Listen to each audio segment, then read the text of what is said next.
Good afternoon and welcome to today's proceedings of the Senate, this being the 10th day of July 2018. This afternoon, the Petroleum Bill, National Assembly Bill number 48 of 2017 will be read for the first time and followed by the resumption of debate on the Kenya Roads Bill, National Assembly Bill number 47 of 2017. The debate on this particular bill had begun before it was interrupted on 4th July 2018. It is a debate on the second reading.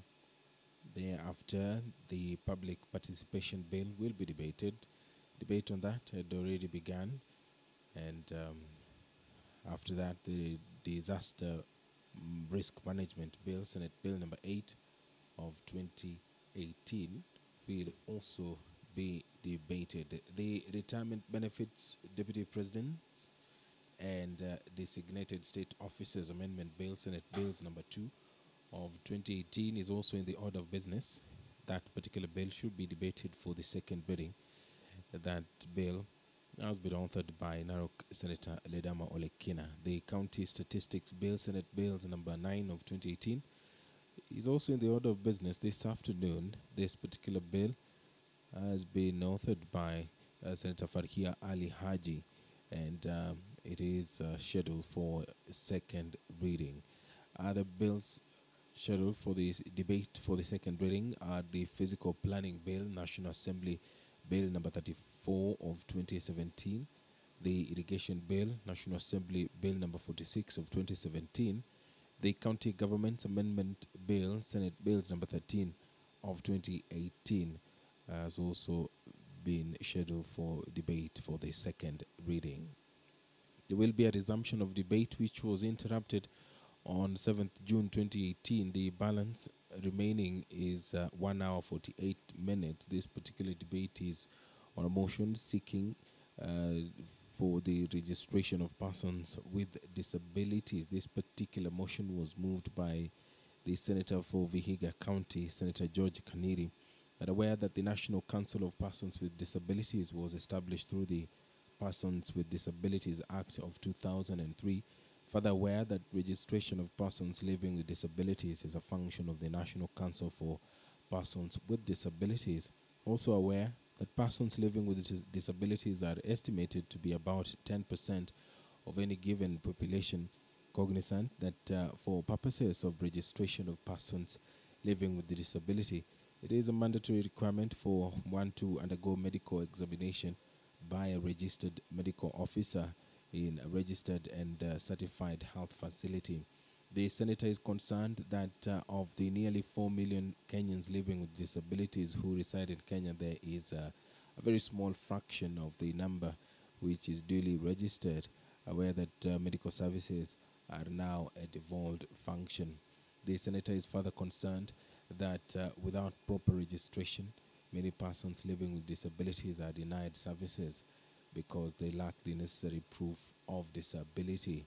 He is also concerned that owing to lack of accurate data on persons living with disabilities, the government at both levels cannot plan properly for this category of people. Now, therefore, the Senate calls upon the National Council for Persons with Disabilities in collaboration with the Ministry of East African Community, Labor and Social Protection and county governments to carry out a nationwide registration of all persons living with disabilities in order to determine the exact population to facilitate effective service for this marginalized group of our society. That particular motion, the debate on it had already begun. The time remaining is 1 hour 48 minutes.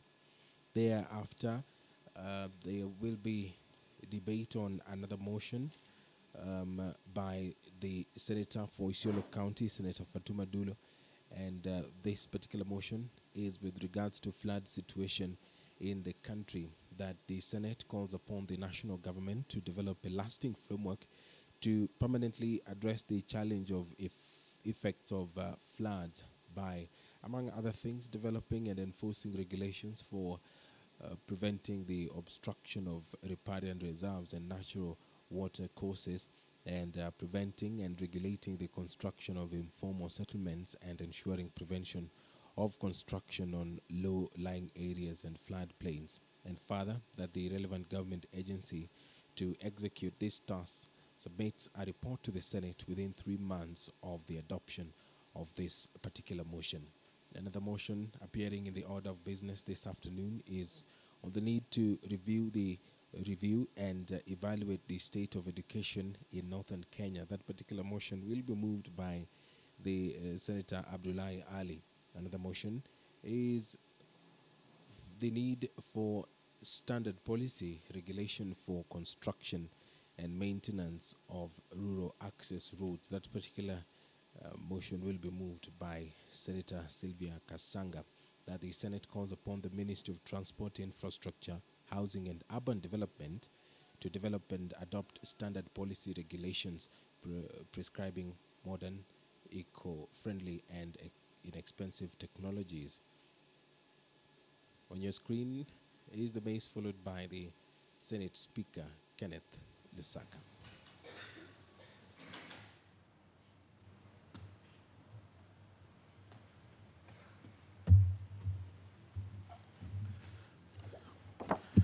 Let us pray.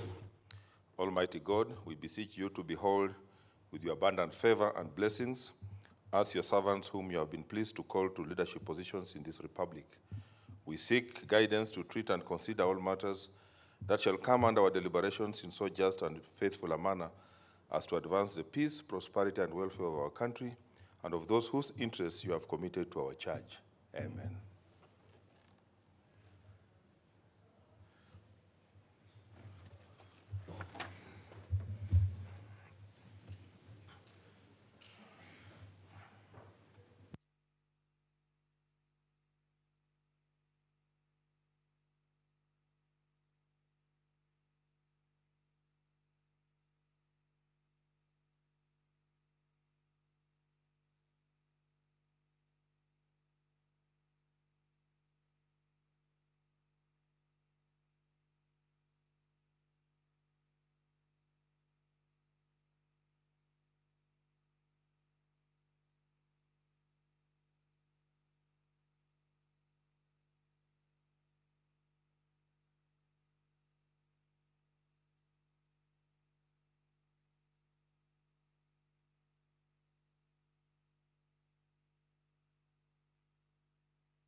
Order number 1, administration of oath. Order number 2, communication from the chair. Honorable Senators, I would like to acknowledge the presence in the public gallery this afternoon of visiting students and teachers from Moi Forces Academy Lanet School in from Nakuru County. In our usual tradition of receiving and welcoming visitors to Parliament, I extend a warm welcome to them, and on behalf of the Senate and on my own behalf, wish them a fruitful visit. I thank you. Also, Honorable Senators, I also like to acknowledge the presence in the public gallery this afternoon of visiting students and teachers from Matiko Secondary School, Makueni County. And in our usual tradition of receiving and welcoming visitors to Parliament, I extend a warm welcome to them, and on behalf of the Senate and my own behalf, I wish them fruitful visit. I thank you. Next order. Senators Agnes Zani. Thank you, Mr. Speaker. May I also join you in welcoming the 2 delegations to the Senate of Kenya. I noticed that most of them are young girls, and we just want to hope that this afternoon you'll be inspired about leadership generally and also leadership of women.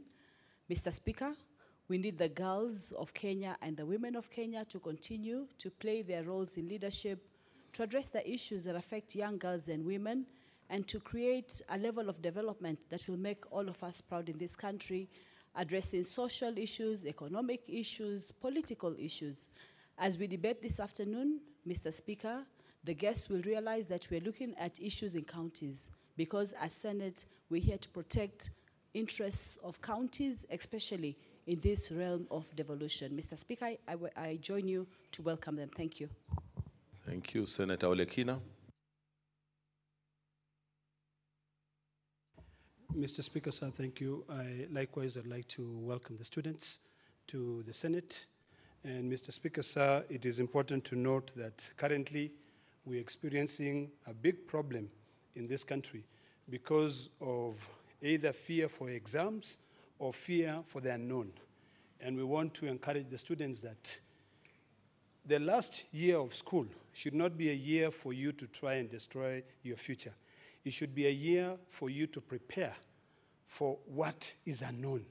That is the excitement of life. So I want to encourage them that when they go back, I know they have friends in other schools, they have friends in other counties. They should talk to them so that they can stop this menace of banning our institutions. These schools is what has helped us to be here. And Mr. Speaker, I want to encourage these young girls to be able to aspire to be greater people, to be seated here.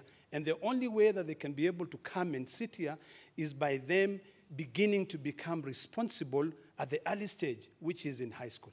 So, Mr. Speaker, sir, I welcome them and I challenge them to be able to look at all these men and women who are seated here, honorable men and women, that they can use us to be able to mentor them, to guide them into the future.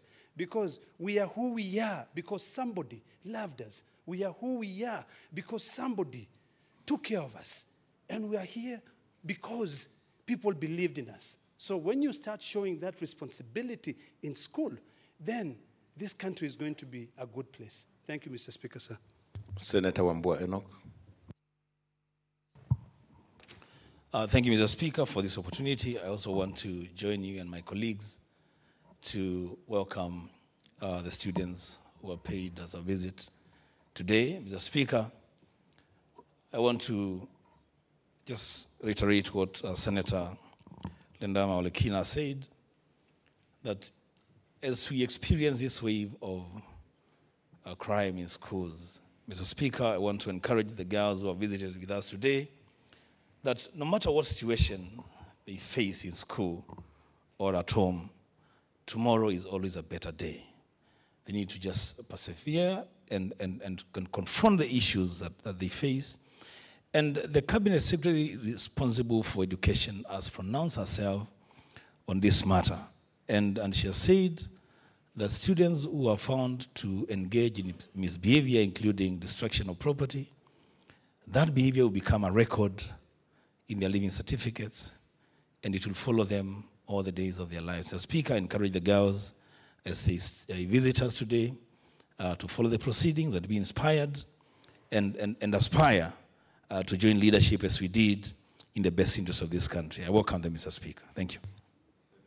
Senator Christopher Langat, who is the Chair of Education.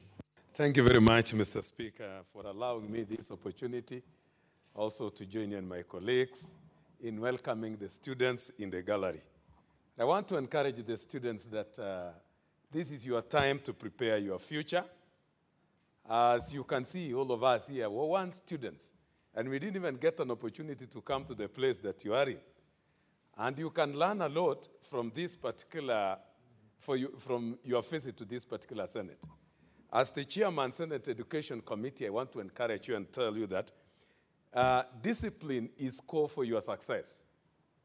And as we have seen currently, there are a lot of issues in schools, banning of our schools, our students are becoming indisciplined.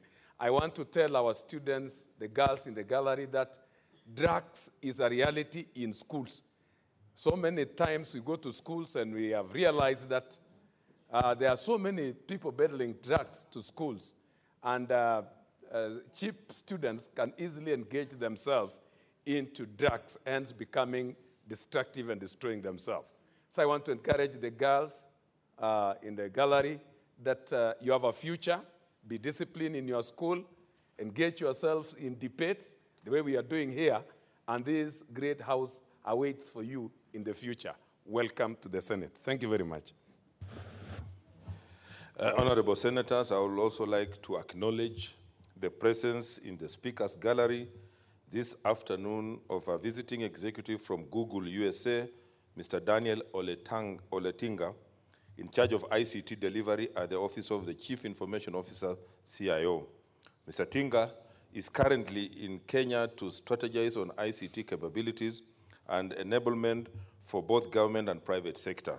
He is also assisting in the setting up of a call center in Narok County, which will employ 200 youths in ICT support. In our usual tradition of receiving and welcoming visitors to Parliament, I extend a warm welcome to Mr. Tinga, and on behalf of the Senate and on my own behalf, wish him a fruitful visit. I thank you. Senator Olekina.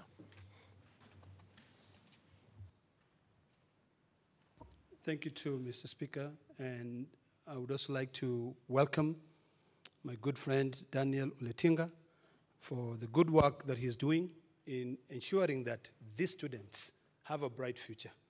So that setting up a call center in Narok County, which will employ over 200 youth, we're not looking at older people, we are looking at youth. So it is good for the work that Google is doing. And also in terms of ICT, I think we should encourage most of our youth to partake courses in ICT because they are jobs which are not the usual traditional office jobs. You can be able to sit at home and work. So I welcome Mr. Tinga, and I encourage him not only to focus in Narok, and also to go to Kajiado, and to go to Samburu, and also to go to Marsabit and Bomet, to ensure that, and all of Kenya, 47 counties, to ensure that we are able to employ more youth. Thank you, Mr. Speaker. Senator Milgo Alice. Thank you, Mr. Speaker, sir. I also wish to join you and my colleagues in welcoming Ole Tangi from USA. As a member of ICT, I wish to tell him he's most welcome to Kenya, and then he's not only welcome to Narok County, but also other counties. I'm glad Senator Olekina has already mentioned that he'll go around many other counties. I wish to say that ICT will be a great employer, and us in ICT are very grateful to find that there is someone who is already creating employment, and more particularly, Kenya is grappling with issues of unemployment right now. And I'm sure even the girls that are at the gallery today are very excited to find that issues of ICT are being really encouraged right now. And I wish to really welcome Mr. Tangi that once you clear with Narok, the next stop, let it be Bomet County. That is my county. And I also want to welcome the girls in the gallery, and more specifically the Moi girls students, because that is where one of my daughters attended school, and she was able to shine very well. That is a giant school. In fact, one of the principals from that school was a member of parliament in the 11th parliament. So girls, this is a great house, and I'm sure we who are standing here should be your role models. So prepare to come here once you clear school. Thank you very much, Mr. Speaker. Senator Johnson Sakaja. Thank you, Mr. Speaker. Allow me to first welcome the students who have come to visit us today in Parliament. And I just want to encourage them that even today is the future that you once hoped for before. The world is your oyster. If you choose to defy your present gratification, you can be anything that you choose to be. Everything that you require is provided for you, including the opportunity to engage with your leaders. We wish you all the best as you pursue your education. And we are sure that amongst you, we have people who indeed are the trustees of our country's posterity, and that you will change this country in whichever sphere you get into. Leadership is not position. It's not about being an MP or a senator. Leadership is influence wherever you might be. So all the best as you move along. I also want to recognize Mr. Oletinga. I don't know if he's related to the Tinga we know, but to welcome him to the Senate of the Republic of Kenya. Mr. Speaker, even where he works in Google, I think, USA. I've had the chance to visit the headquarters. I've also had the chance to go to Palo Alto in San Francisco, what they call the Savannah, the Silicon Valley. And even there, they recognize that Kenya is the emerging Silicon Savannah because of the kind of interventions and, innovation that is coming out from our young people. I want to encourage the young people of this country. I know he's starting a project in Narok. I am proud of my young people in Nairobi. If you go to the NILAB, if you go to the iHub, the kind of innovation that is coming out is world-changing innovation. We are living in a world that is now driven by information technology, that is powered by data, and we must ensure that our children, right from the lowest levels of education, have the tools with which to compete. Today, our young people in Narok are not competing with young people in Bomet, but they're competing with young people in Japan, in the US, all over the world. So we must give them the same tools that all of them have across the universe. So thank you. We hope to see better work from you. We are glad that one of your former colleagues, Mr. Musheru, is a cabinet secretary in our country, and we can see the input that he is making in the ICT world in our country. Thank you. Next order. Order number 3, messages. Order number 4, petitions.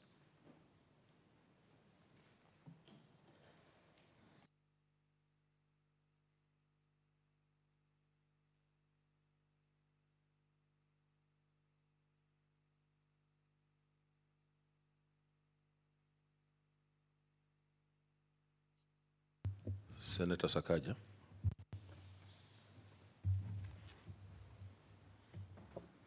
Thank you, Mr. Speaker, once again.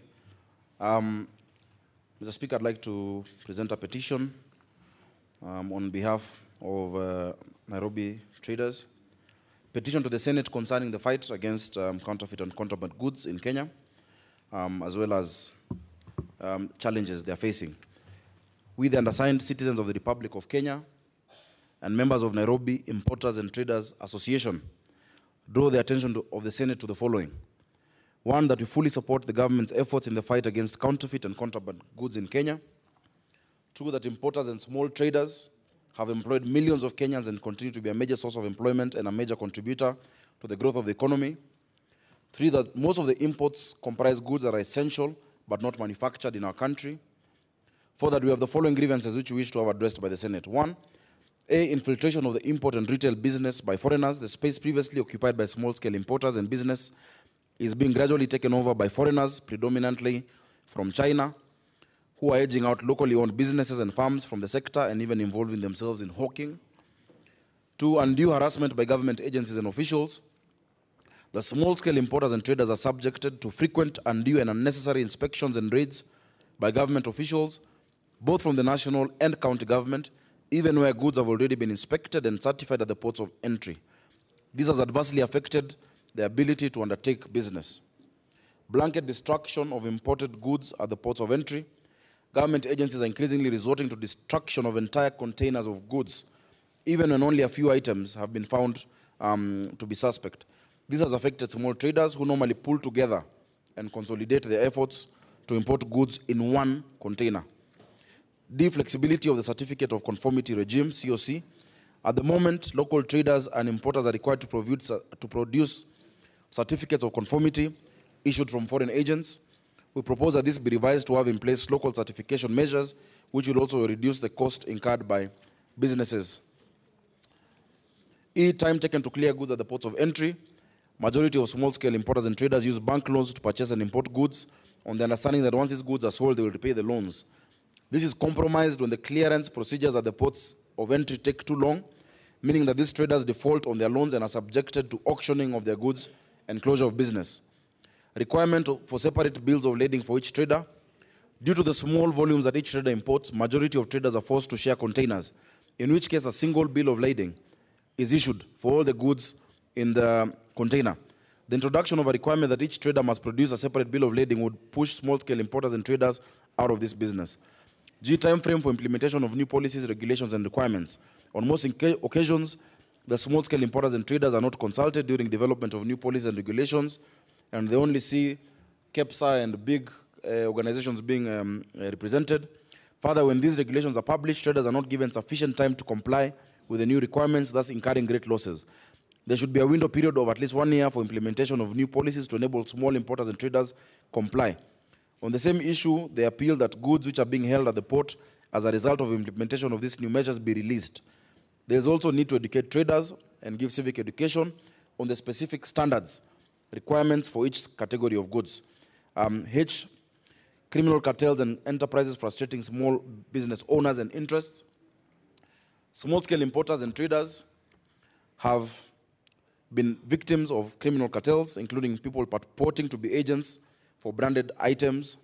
They've given examples, as well as those who are strategically stationed at ports of entry and collude to buy auctioned goods at cheap prices after they've been impounded by government.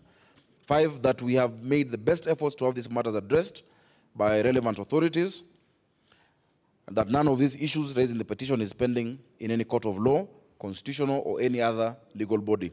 Wherefore, your humble petitioners pray that the Senate addresses the issues raised by the importers and small traders in order to successfully achieve the government's goal without hurting small traders who are at the verge of closure. And 21 of the leaders of these groups have signed the petition, Mr. Speaker. Thank you. Honorable Senators, pursuant to Standing Order number 225, I shall now allow comments, observations, or clarifications in relation to the petition for not more than 30 minutes. Senator Moses Wetangula.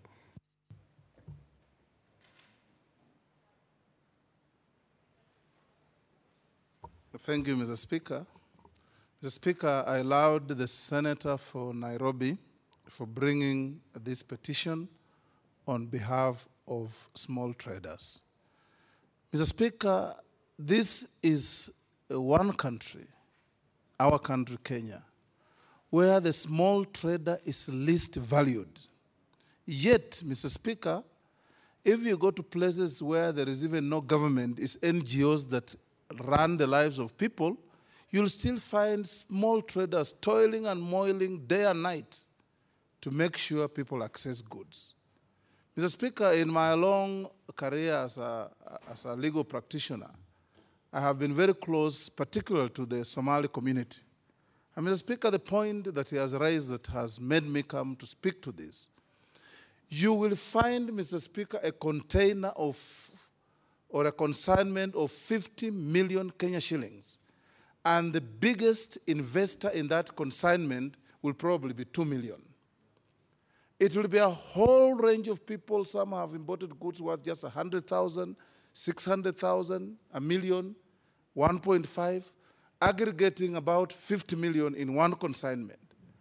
And it takes a heartless government official, Mr. Speaker, to impound a consignment like that and either destroy it or auction it without caring that you are hurting so many people who have taken small loans to make a living, to educate their children, to meet their medical bills, and to make ends meet. Mr. Speaker, one of the enemies of free trade in this country is Kenya Bureau of Standards. They are very quick in letting in substandard goods, but always blocking genuine but small consignments of small traders coming into the country. And in fact, Mr. Speaker, Kenya Bureau of Standards works for criminal cartels in this country. And then you have customs, which is a collection center. They cannot release goods, Mr. Speaker, until and unless the importer has talked to them. I don't know what they mean by talking to them. All these things, Mr. Speaker, are frustrating free trade for the small people and people who are emerging. You can imagine, Mr. Speaker, a fresh graduate from university takes a small loan of 200,000, joins a big team to import something that will generate another maybe 100 on top of 200, and it goes up in smoke at the port. It is something very sad, Mr. Speaker, and I would want to urge the committee that you are going to assign this petition to carry out a thorough inquiry. Why, Mr. Speaker, are we having Chinese hawkers on River Road in this town? Why are we having hawkers from all over? In other countries, Mr. Speaker, and I've said this on this floor, if you go to the UK today, Kenya Commercial Bank opened a branch in London, they will not be allowed to open a branch in Manchester or Reading or anywhere else. You go there to do international business, and that is period. It's only in Kenya where you find Barclays Bank is in Karatina, is in Migori, is in Bungoma, is everywhere mopping up local funds. When Barclays Bank makes 20 billion profit, that is money out of our economy. When KCB makes 15 billion profit, that is money into our economy. We need to have our things right, Mr. Speaker. And I want to urge the committee that will handle this petition to look through these things thoroughly so that we can protect the ordinary common man that is toiling and moiling to make ends meet day and night, through rain, through sun. Thank you, Mr. Speaker. Thank you, Senator Wetangula. Senator Olekina Ledama.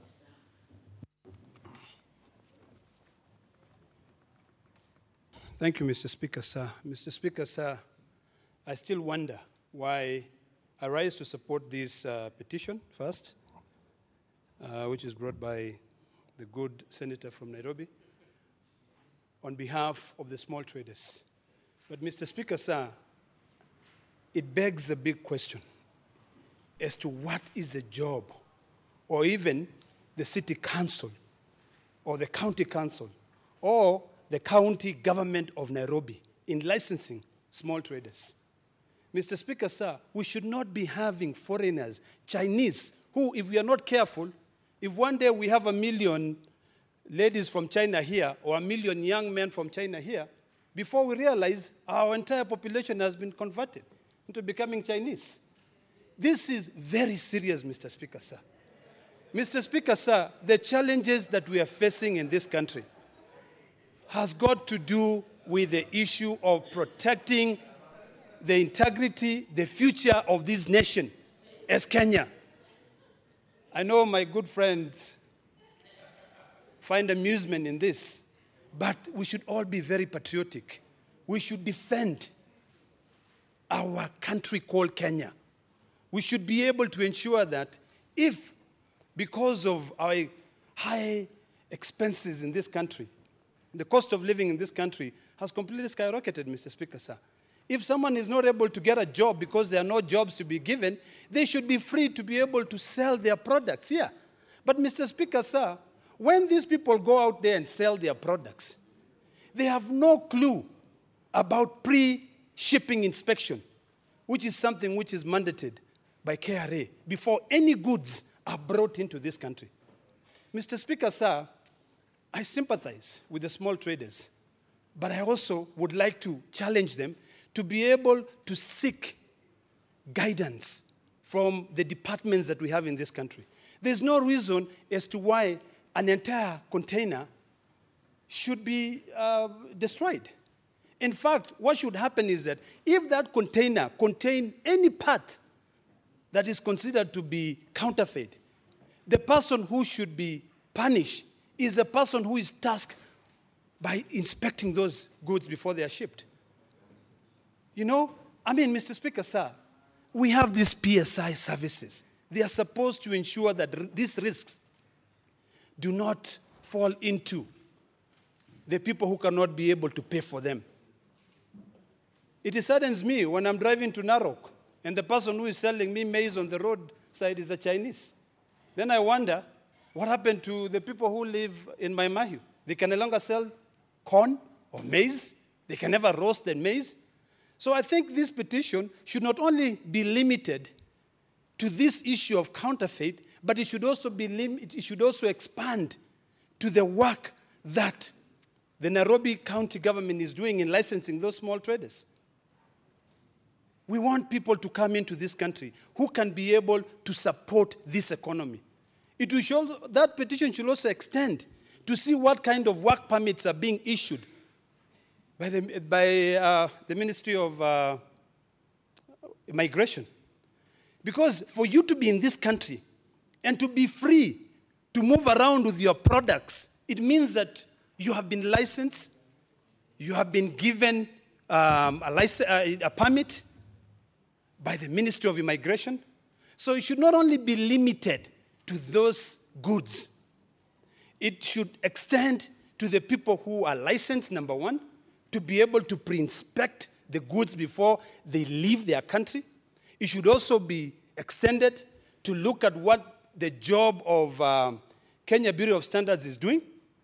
It will also extend to look at the officers at KRA who are permitting these goods. I would support the government destroying, even if it is $1 billion shilling worth of products, to save this country. What we're experiencing right now, Mr. Speaker, sir, in terms of the problems with the sugar industry, is because somebody was sleeping on their job. So we cannot come here and try to sanitize and say that certain parts of the container are clean, yet others are wrong. We stop that. There are those big companies. They pay billions of shillings to be given that license.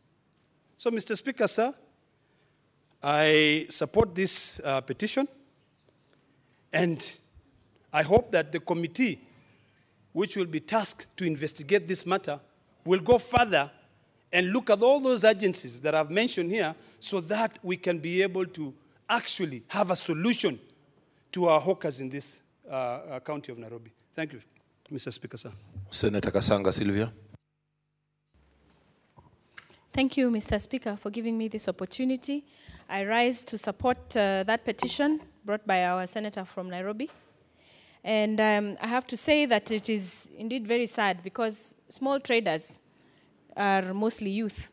And this government has pledged support for the youth.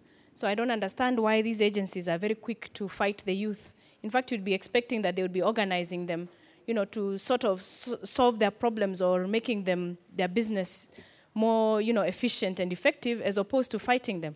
Indeed, it is very sad, Mr. Speaker. And I look forward to the committee that will be working on this to investigate really deeply, because why is it that we have foreigners who are doing things that Kenyans can do and should be doing?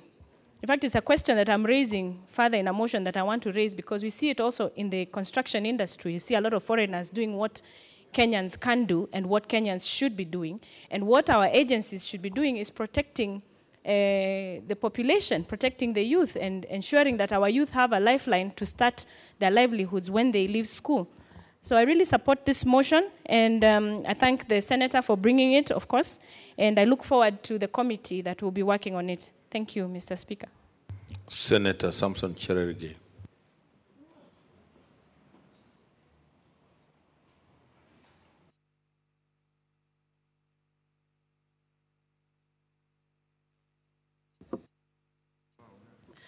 Thank you, Mr. Speaker. Sir, I want to congratulate my good friend, Senator Sakaja. We are aware that last week there were traders who were demonstrated complaining of unfair trade practices in this country. Mr. Speaker, sir, it is sad, and as young, some of us are still young and we are youth, it is very sad that most people who have been affected by this fight against contraband as mostly being young people. In as much as we support the government to fight the issues of contraband goods in this country, that one has not become a license in stifling their success. And some of these fight is even has been taken a notch higher by the police, Mr. Speaker, sir. In fact, over the weekend, I did mention in our county that police nowadays walk into your kiosk or duka or a shop, and then they declare some of your goods are contraband. Where is KEPS? Where is KRA? What are they doing? Which ability do the police have to know whether the goods that are in a shop or are in kiosk are contraband goods? It is where is, the people who should take the biggest brand is Kenya Bureau of Statistics and Kenya KEBS of Standards, sorry, and also the Kenya Revenue Authority. The people who should be charged for negligence are the Kenya Revenue Authority and Kenya Bureau of Standards. Why is it that these contrabands are coming now into the country until the police now are taking advantage of the situation, Mr. Speaker, sir? And I hope the committee will give us a far-reaching solutions. We hate to see our young people, instead of the young people who are enterprising and having an opportunity for making a living, Mr. Speaker, sir. If we do not create a conducive environment, the government cannot employ everybody. If we want to create more opportunities for the young people, we must create a conducive environment. And therefore, Mr. Speaker, sir, I think the ministry should be very careful. CS Matiang'i should be very careful in some of these pronouncements. I have seen even, we are worried because there is even a suit where somebody has taken the manufacturers of some of the goods we use, especially these people who manufacture trust condoms in this country, Mr. Speaker, so I didn't find a better word to explain that, because he suspects that the ones he used were not in good condition. It was a contraband. So it means there is a failure. There is a failure by KRA and KEBS to allow some of the substandard goods into the country. Secondly, Mr. Speaker, sir, it is shocking that foreigners nowadays, I think there are some countries, Mr. Speaker, sir, that there are rules and regulations and even the legal framework that there are some jobs that cannot be done by foreigners, Mr. Speaker, sir. And I want to agree with Senator Ledama that if we do not take care, we might find a Kenyan Chinese in this country, Mr. Speaker, sir. Because if we, nowadays, I'm told along Thika Road, we are now having Kenyan Chinese. Now my roads, there are some roads being constructed by Chinese in Western Kenya. Even in my learned senior, Senator Orengo's area, you will find so many Chinese. Yeah, that is very, very, yeah, that is very, very, very unfortunate. So we should even bring a law that if you cannot be selling maize, you cannot be doing the small jobs that ordinary Kenyans would do, Mr. Speaker, sir. And therefore, I think they should, the people who give out immigration, Mr. Speaker, sir, we would expect the Ministry of Interior led by Matiang'i. We saw he did some good job of going to find out how permits are given. I think, Mr. Speaker, sir, we should have a stipulated way of doing things. And I think this petition, I hope this petition by Senator Sakaja will receive the necessary attention that it deserves, and I hope there will be proper legal and policy framework to ensure that we protect jealously our small traders, mostly who are young people, because they know, Mr. Speaker, so even before they sell, most of the wares and the goods they sell, they have taken a loan that has been financed by banks or even financial institutions, Mr. Speaker. So I hope we support this, and we hope this issue of taking advantage of the situation by agencies that do not have capacity of even knowing whether these are contraband or not, Mr. Speaker, sir, can be finally concluded. And therefore, Mr. Speaker, sir, I support this petition. Senator Orengo James. Speaker, just briefly, and I'm rising really in support of what I've had the senator from Nandi and the senator from Narok say in regard to this petition. Mr. Speaker, I don't know whether you have ever tried. Probably now you'll be allowed to enter the port of Mombasa because you're the Speaker of the Senate. But if you go there as an ordinary Kenyan, and I've tried to go through the port sometimes when the road through Makupa Causeway is, there's a huge traffic. Entering the Kenya port area in Mombasa is not easy, even if you're a senator. And even if you hold whatever position in government, entering the port of Mombasa is extremely difficult. And yet, Mr. Speaker, you find circumstances in which containers of contraband goods or counterfeit goods going through that port, they don't come in single items, but they come in containers, and they're able to go through the port and enter the market. So I think the question that should be asked, and it's been rightly put, I think even the senator from Bungoma was saying as much, is that whenever you find contraband goods in the market, the starting point is really to ask the Kenya Revenue Authority, and to that extent also the Kenya Bureau of Standards. Because go to any country, the people who actually keep economies run are the middle level and small business people. I mean, the whole of Nairobi, if you go through Kenyatta Avenue, You go through what was, River Road is still River Road. You go to Ngara, everywhere is the small businesses that keep economies running. If you go even to the city of New York, that city depends on small businesses. In fact, there was a time when President Clinton was saying that 60% of the business that takes place in the city of New York is by small businesses and small traders. So I would support this petition on the basis that, if you have the police running amok and state officials running amok, trying to harass and intimidate small businesses without dealing with the source of that problem, we are causing misery and loss to a lot of people who are otherwise very innocent. And therefore, I support this petition, and I hope that when it goes to the committee, we deal with this matter in a comprehensive way so that some understanding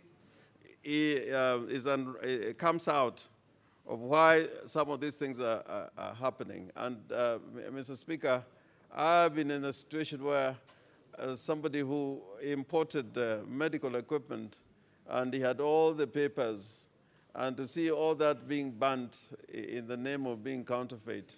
And he tried to do everything possible under the law, and yet at the end of it, life investment, loans taken from banks, insurances covers which he had to seek in order to bring that importation of medical supplies just go down the drain, and the entire business was ruined.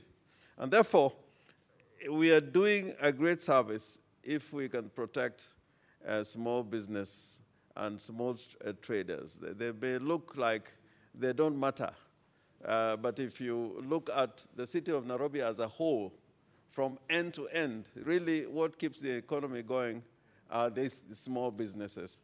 They may be giving little money in terms of taxation individually, but when you put it together, it's worth more than any multinational that is operating business in this country.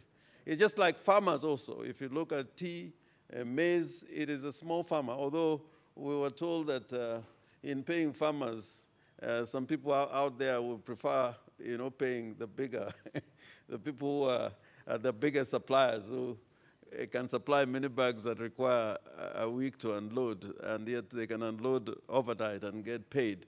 But overall, you'll find that it is a small farmer which keeps the country fed and is the people who do most of the work in the farming sector. So this is an important petition. I support it wholly, and I hope the committee will come back with a report to us as quickly as possible. I support, Mr. Speaker. Senator Mary.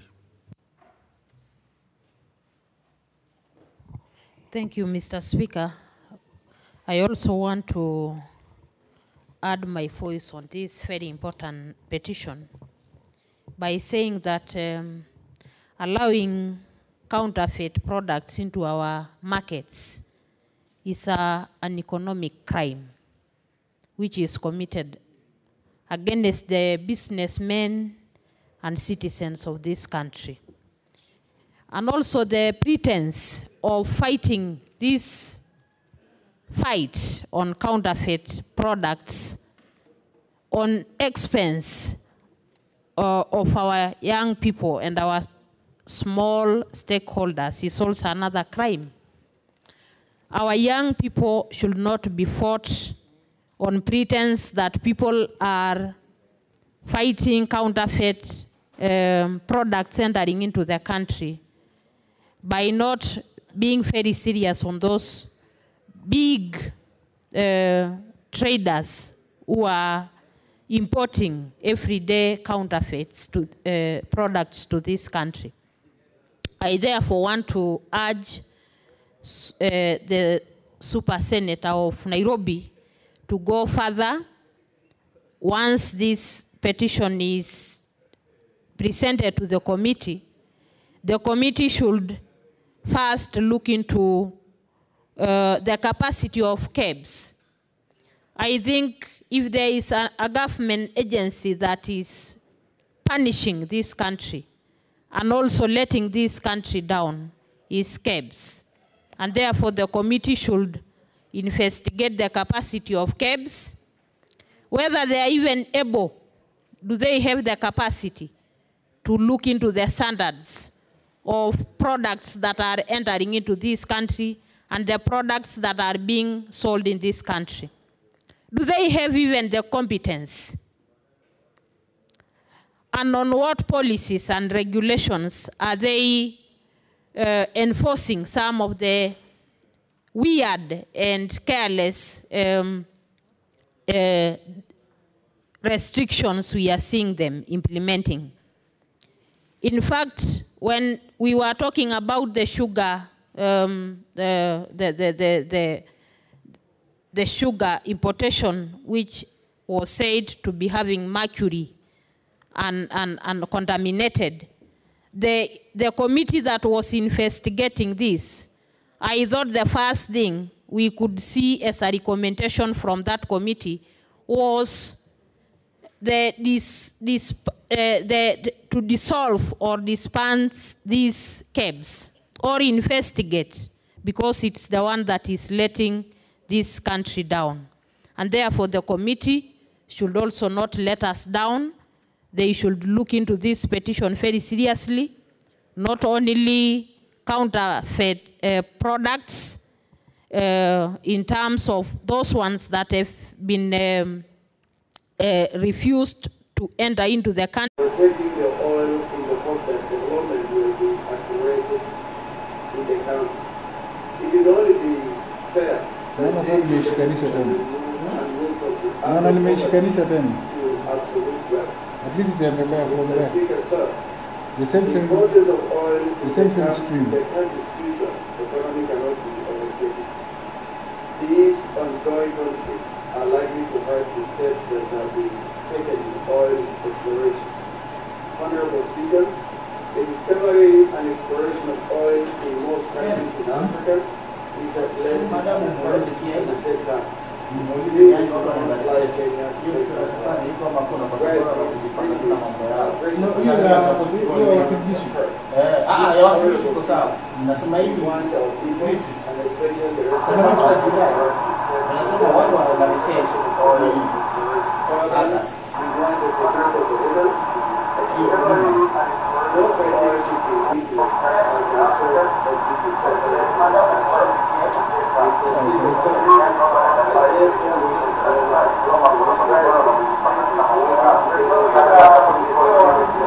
Finally, Honorable Speaker, development in the area must be accelerated. Thank you, Mr. Speaker. Senator Wetangula Moses.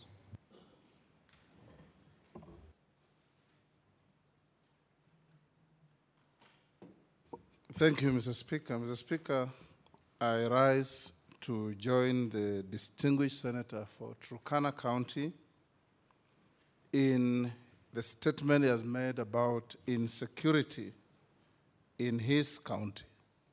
The Speaker was in Turkana County last week, and everybody who stood up to speak was crying about security. In fact, Mr. Speaker, at the time, 2 members of parliament from Turkana had actually led the citizens into blocking the highway so that the oil from the fields of Lokichar could not leave the county. And their message was very clear: we are looking for attention because of insecurity. Mr. Speaker, it's totally unjustifiable for parts of this country to be like the Wild West.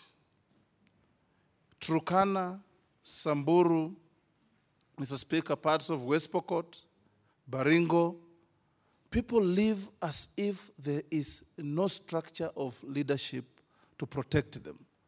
And Mr. Speaker, in the legal framework of social contract, a citizen surrenders his right to defend himself to the state so that the state can defend him and his property. Mr. Speaker, Turkana is even in a bigger jinx because of the oil discoveries. I said when I was in Turkana, Mr. Speaker, that I would expect that the people of Turkana will shift in no time from despicable disgrace to amazing grace, from abject poverty to opulence and wealth, wealth that will change the lives of people. But Mr. Speaker, if insecurity remains the order of the day, then even being wealthy is meaningless, because you can't enjoy the little or the much you have because of insecurity. And I want to urge, Mr. Speaker, as I join the distinguished senator for Turkana in making this very important statement, that extraordinary problems require extraordinary solutions. And the government should, Mr. Speaker, as a matter of urgency, have a Marshall Plan on Turkana and the counties that are bedeviled with insecurity. Not to forget, Mr. Speaker, Mandera, Garissa, Lamu, and counties that are constantly under attack from Al-Shabaab bandits. In Turkana, Mr. Speaker, it's not Al-Shabaab. It is actually an internal problem where we are unable to manage the inter-community relationships between the various nationalities of this country. More important, as I finish, Mr. Speaker, the problem of Turkana now is more complex than ever before, because people are not fighting about rustling cattle, stealing goats and sheep, or hijacking young girls to make them wives. We now have oil, Mr. Speaker, and we have a very valuable lesson to learn from Nigeria. The Ogonis started complaining about appropriation of oil by the Nigerian governments in the same way the Turkanas are doing today. The Nigerian government ignored them, and Ogoniland became and remains a sore thumb on the body of the country of Nigeria. We don't want Kenya to go that way. We want our oil to be a blessing and not a curse. Countries with oil, Mr. Speaker, as you know, Angola is in problems. Congo is in problems. Congo-Brazza is in problems. Nigeria is in problems. Sudan is in problems. South Sudan is in even bigger problems. We want Kenya to be a shining example because of the foundation of the structures of governance that we have in this country, that we can produce oil that appears to be a curse to everybody and turn it into a blessing to this country. Mr. Speaker, I support the distinguished senator. Thank you, Senator Wetangula. Senator Langat Christopher.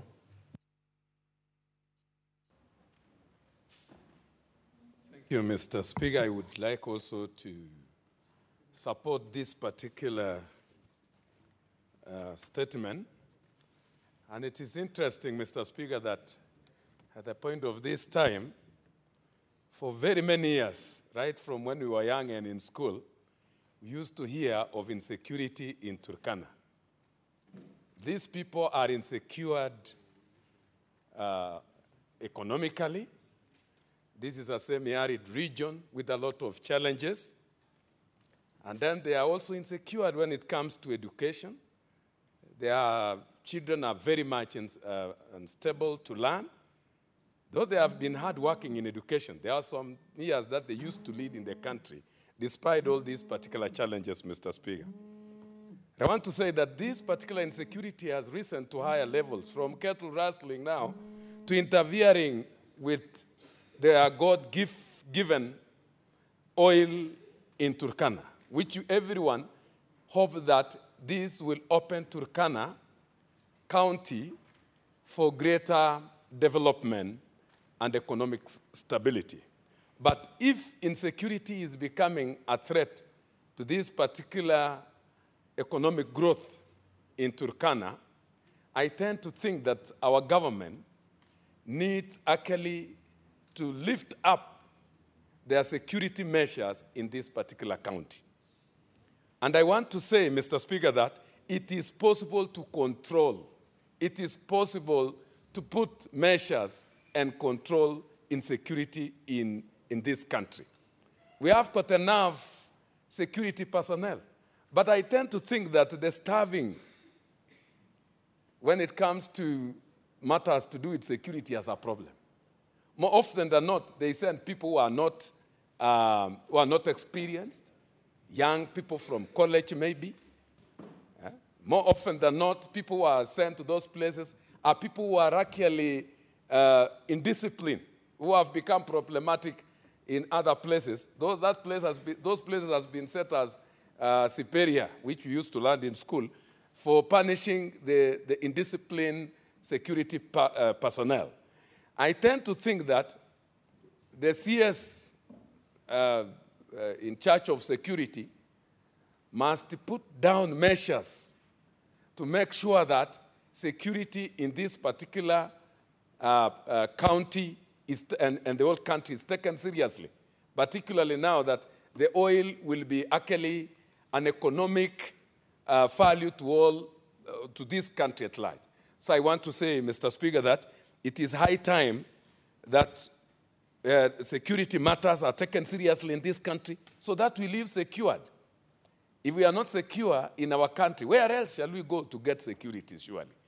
So this matter must be taken seriously, and I would like to say that even the committee that will be given this particular issue to deal with must do it seriously. And I think there are other also, there was a bill on the same, there's something on the same, meaning that it is becoming a concern.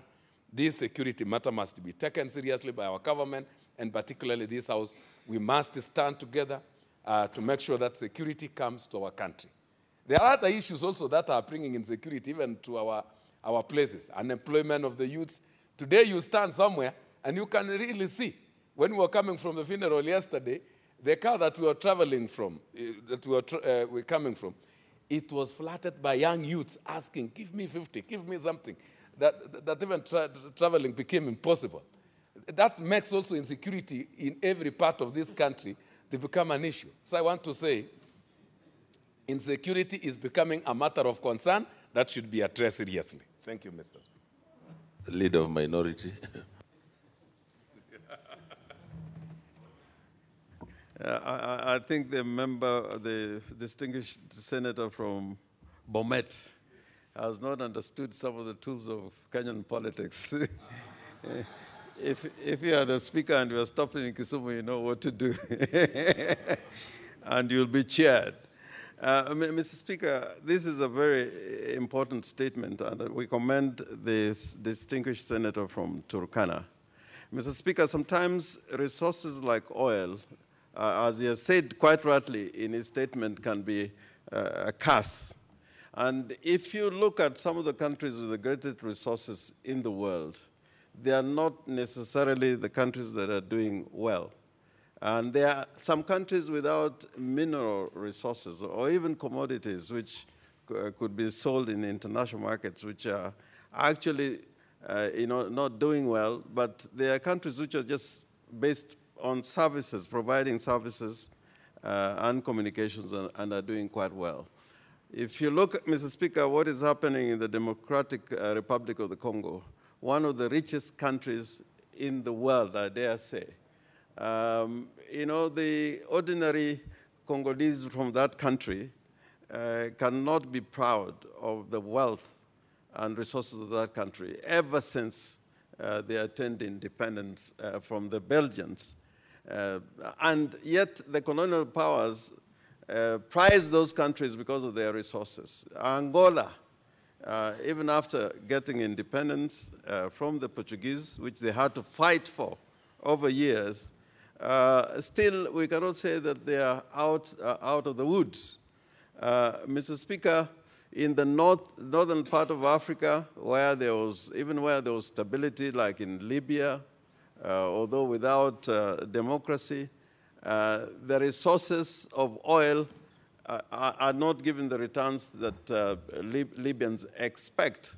And therefore, the oil found in Turkana cannot be for the benefit of this country and more particularly for Turkana County if the problems of security in Turkana are not addressed. And I dare say that the question of security in Turkana and Pokot is becoming an embarrassment because they are not beginning today. they began even before independence. And one would have thought that now with our own governments, after independence, the post-colonial period, that we'll be able to offer peace and security for Turkana and those counties which for all that period have not known peace and stability. So for us to get the premium from oil as a nation and as a country, even leave alone Turkana, the issues of peace and security, law and order should be addressed in Turkana. And it's not peace and Turkana as we understand it. It's peace as the people in Turkana themselves understand peace to be. Because sometimes we think that by taking policemen there and giving orders of shoot to kill, that we are creating conditions of peace. That may not create peace in Turkana. And you know, the people in Turkana and Pokot have learned to be very good marksmen. They are better than even our police forces. But they don't shoot to kill. They shoot to defend their property, their livestock, and their territory. And so long as you do not guarantee them peace, they will continue to get these means and tools of providing peace and security for themselves. And Kenya will get nothing from this great resource, the oil, until we address the question of peace and security in Turkana. And it's becoming a song for all governments, and I dare say even at the time when something seemed to have been done during the Grand Coalition government, because there are so many delegations that went there to address internal problems within the counties and also the border issues with Ethiopia and Uganda. And yet, we have not seen any dividends from those kind of activity. Therefore, one would want to urge the government to try and find a lasting solution to the people of Turkana. And one of the things which I think between the leaders, the local leaders, and the national government has been how to share resources of oil. And that will work towards bringing peace and stability in that region, because everybody is fighting over resources. Even the internal law and order issues in the counties and between counties is principally a fight about resources, and more particularly about water and about livestock. Kenya will be a better place if some of these counties which have been marginalized for a long period, and they include Turkana, Marsabit, Mandera, Lamu, Garissa, Wajir, and Isiolo, all those counties, and to some extent Elgeyo Marakwet, there are some areas there which have got challenges. And therefore, it is important that these things are addressed. I don't know whether it probably is possible for the Senate to try one more time, because there's been peace, kind of missions by the Senate in terms of committees to try and determine how to resolve those problems. But probably the Senate could provide leadership by going into that county. We can have a committee of security, the team of Senator Sakaja and Senator Haji, because now oil is a very important resource. Instead of leaving it to the executive, that parliamentarians, more particularly our committee, should go there and find out how to resolve this problem. Have a conversation with the people of Turkana and with our distinguished senator here to have a lasting solution, and not a solution that is meant to make people only happy for a moment. Thank you, Mr. Speaker. Senator Gertrude Musurve.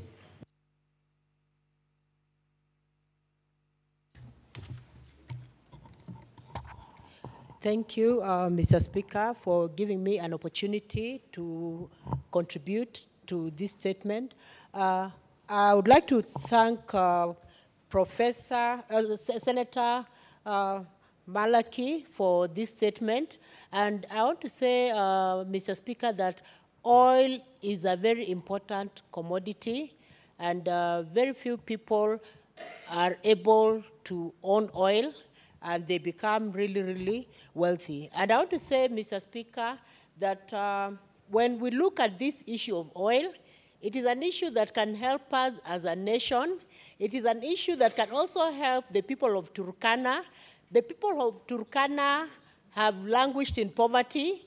And as the senator said, he said clearly that about 88% of the people in that region languish in poverty. Mr. Speaker, I want to say that all along, we are looking at how we can work on SDGs.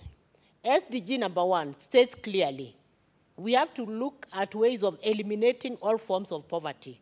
And Mr. Speaker, if the Turkana people have languished in poverty, there is need to look at how now we can break the cyclic nature of poverty in that county. We can help them so that the oil can also work for them, Mr. Speaker.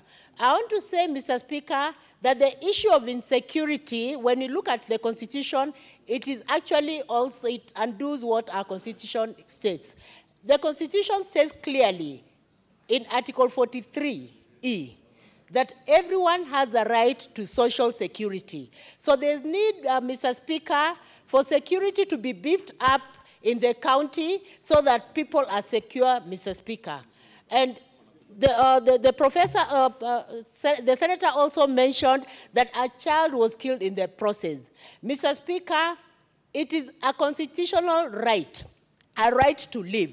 So I want to say, Mr. Speaker, a right to life is a constitutional requirement, and everyone has a right to that. So I want to say, Mr. Speaker, that there's need for the government to put mechanisms in place to ensure that every citizen in Turkana County is secure and their lives are not threatened because of oil, Mr. Speaker. I want to say, Mr. Speaker, that this issue of oil is a blessing to the people of Turkana because it can be used to create jobs for the people of Turkana, Mr. Speaker. And there's need for public participation. There's need for engaging the people of Turkana in a meaningful way so that there is blessings from the community, Mr. Speaker. If a project is accepted by the community, then it does very well because the community will actually ensure that the project stands, Mr. Speaker. So it's actually important to ensure that there is deliberate effort of engaging the people of Turkana in this process so that they accept the situation and they see that it is actually a blessing for them and they see how to work with the government so that all sides can benefit, Mr. Speaker. Because the oil in Turkana is oil that is going to help this nation. It is not just for the people of Turkana. It is oil that will help us. It is oil that will be used in all counties in this country, Mr. Speaker. So I want to say, Mr. Speaker, there's also need to see how can the police be protected? Because, Mr. Speaker, if police reservists also are being killed in the process, then who is protecting us, Mr. Speaker? There's need for concerted effort to ensure that the oil that is now in Turkana is a blessing for this nation, is a blessing for the people of Turkana. So I actually support the senator for this noble statement that is brought to the floor of the House. Thank you, Mr. Speaker, for this opportunity that you've accorded me. Senator Halaka Bshiro.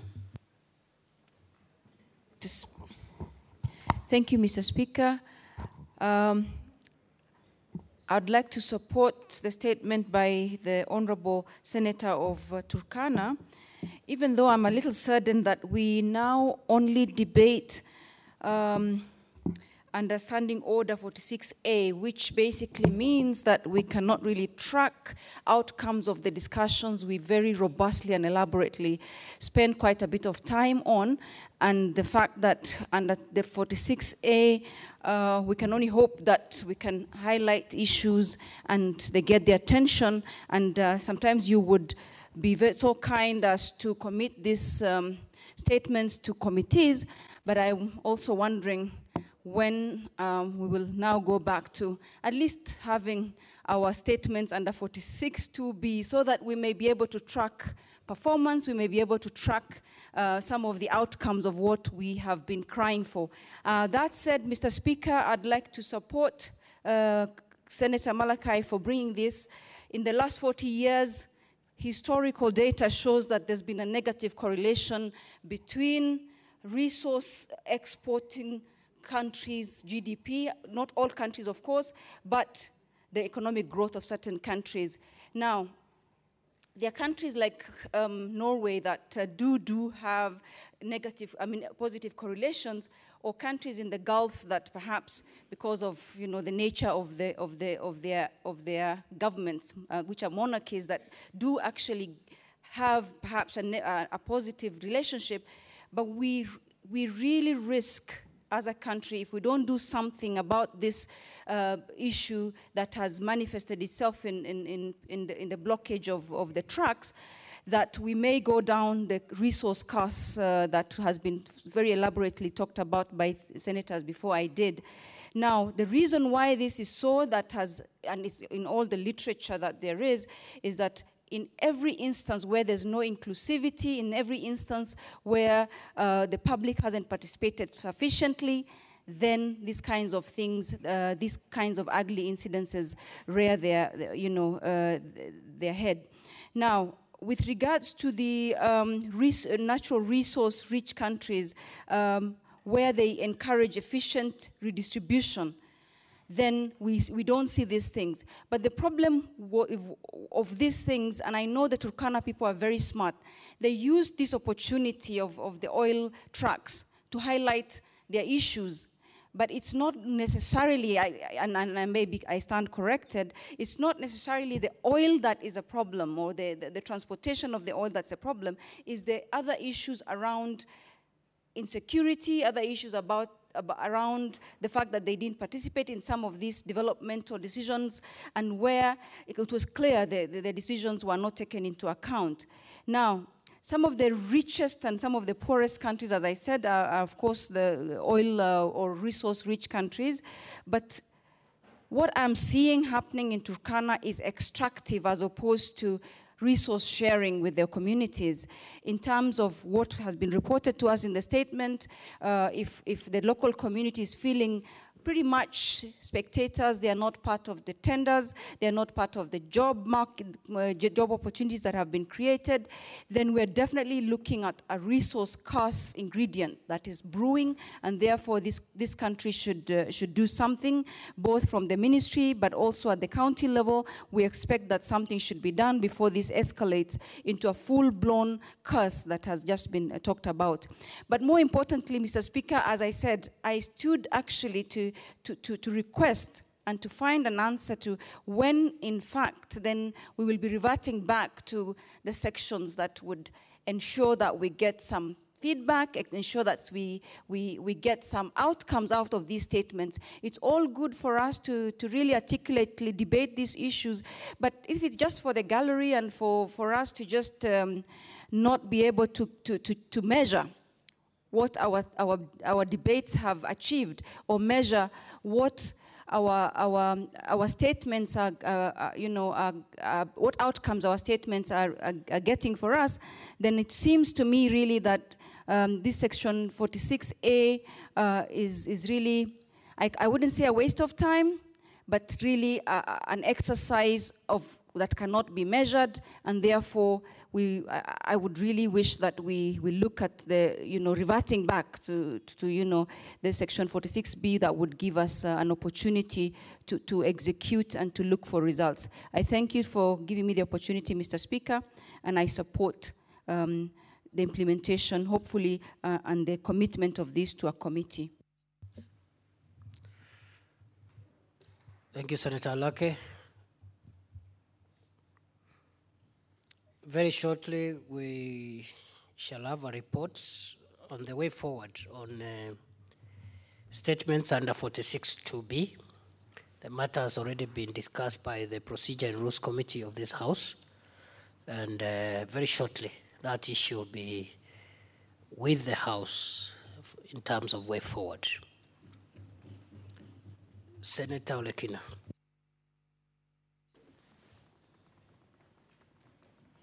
Thank you, Mr. Speaker, sir, for giving me this opportunity to be able to comment and also support the petition by the good senator who I serve with at the Energy Committee from Turkana, Professor Imana Malakai, on the issues of the challenges faced by the discovery and now the production of oil in this great country of Kenya.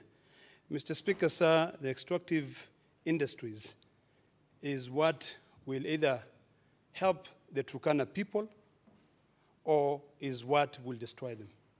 Mr. Speaker, sir, I'm alive to the fact that Turkana and Nairobi, the two counties, receive the largest share of the resources that are dispersed to the county, or the equitable share.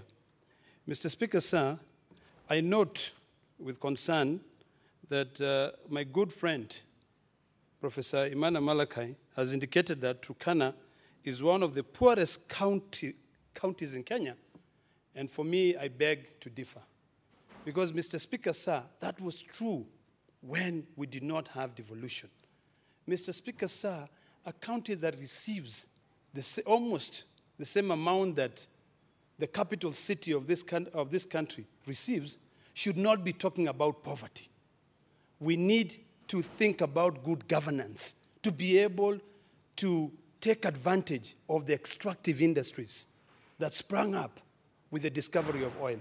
Mr. Speaker, sir, security is key, and that must be maintained. But, Mr. Speaker, sir, if we keep on pointing the finger and saying that even the local people must benefit, if we do not support them, improve their education, give them opportunities so that they can tap into other industries that maybe they do not qualify, then we are not going to help the Turkana people. Mr. Speaker, sir, right now the Ministry of Education should be focusing on introducing technology colleges that can be able to train plumbers, electricians, who can be able to work in the oil industry there. Mr. Speaker, sir, the local people from Turkana should also be given an opportunity to start other businesses. The people who are extracting the oil from Turkana want to eat. Those are jobs that any Kenyan can be able to open a restaurant and feed them. Maybe what we need to do now is to increase the quality of the food, because it is sad, Mr. Speaker, sir, that the people who are extracting oil in Turkana are receiving their sandwiches from hotels in Nairobi. This is what we need to be talking about. Mr. Speaker, sir, this conflict, we should not be looking at it as a conflict, but we should be looking at it as opportunities. We should be able to create a database. The county government of Turkana must look at its resources. Say, how many people do we have who can be able to work in the hotel industry? How many people do we have who can be able to become plumbers, electricians? And if those skills are wanting, find a way to be able to attract more investments into the area so that it can uplift the quality of education of those people. Mr. Speaker, sir, it is sad that this wealth, which is being gotten now from the people of Turkana, will not benefit the people of Turkana. And that explains why the people of Turkana are becoming apprehensive. They're saying, what is the point of you people taking all our minerals, yet we do not benefit? I think this government has an opportunity to save Kenya. We don't want to go the road of Nigeria. We don't want to have conflict bandits every single day, Mr. Speaker, sir. Mr. Speaker, sir, if we do not take the oil that we've discovered now in Turkana, the oil which is being transported now to Lamu as an opportunity to improve the standard of living of our people, then we will go the same way that other countries in Africa that have discovered oil with weak governance have gone. Mr. Speaker, sir, poverty rises, corruption, and even conflict is all as a result of weak governance. So the first place that we ought to be looking at is the county government of Turkana. What exactly are you doing? Are you uplifting the standard of education of your people? Are you challenging your people who are outside the country to come back to be able to take on these opportunities which are there that other people are not taking? So I think we need to Mr. Speaker, sir, as I support this petition, we need to, and I encourage, and I hope, Mr. Speaker, sir, you will see it fit to commit this statement to a committee, to not only on security, but also in trade and investments, also in education, so that if we can be able to really create effective extractive industries in Turkana, then we'll be able to solve this problem of insecurity. So, Mr. Speaker, sir, I support, and I hope that my good friend, who we sit together at the Energy Committee, will be able to sit with the locals, the local leaders in Turkana, bring them together, and also help in this issue of public participation. Let the people of Turkana realize the pros and cons of fighting this industry. Thank you, Mr. Speaker, sir. Thank you, Senator Sakaja.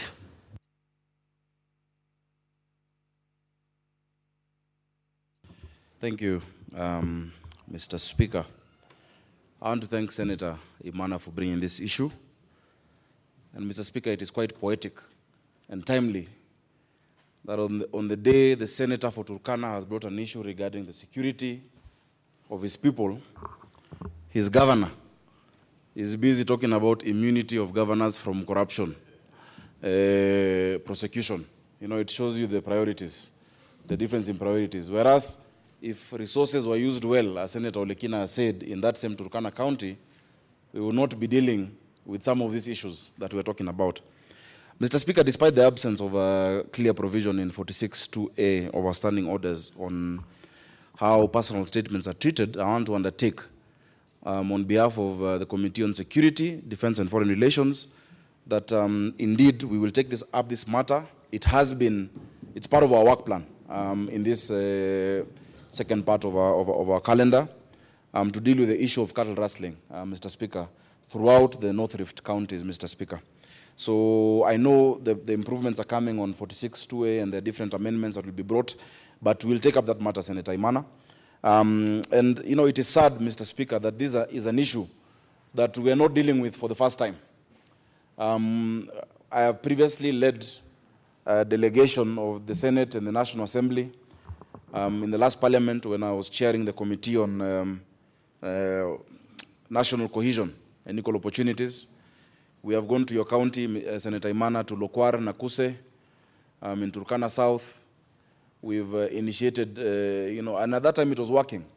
There were peace committees between the people from Lokwar, Nakuse, and those ones from Tarkwel, across the river in West Pokot. The young warriors, the Pokot warriors and the Turkana warriors were the ones themselves preaching peace, slaughtering cows together, moving together. Mr. Speaker, where some of these initiatives fall off is when other institutions that are charged with follow-through, you know, do not continue with their work. Mr. Speaker, we moved from Lokwar Nakuse, we went to Tarkwel in West Pokot, and the solution was just there. You know, the KVDA and the Kerio, you know, the valley development, the energy issues, are what would have brought a solution in that area to engage these young people. Mr. Speaker, we went to Loruk, in Baringo and Ginyang and Sindai. And the solutions, again, were with the people. And we agreed on what needs to be done, Mr. Speaker.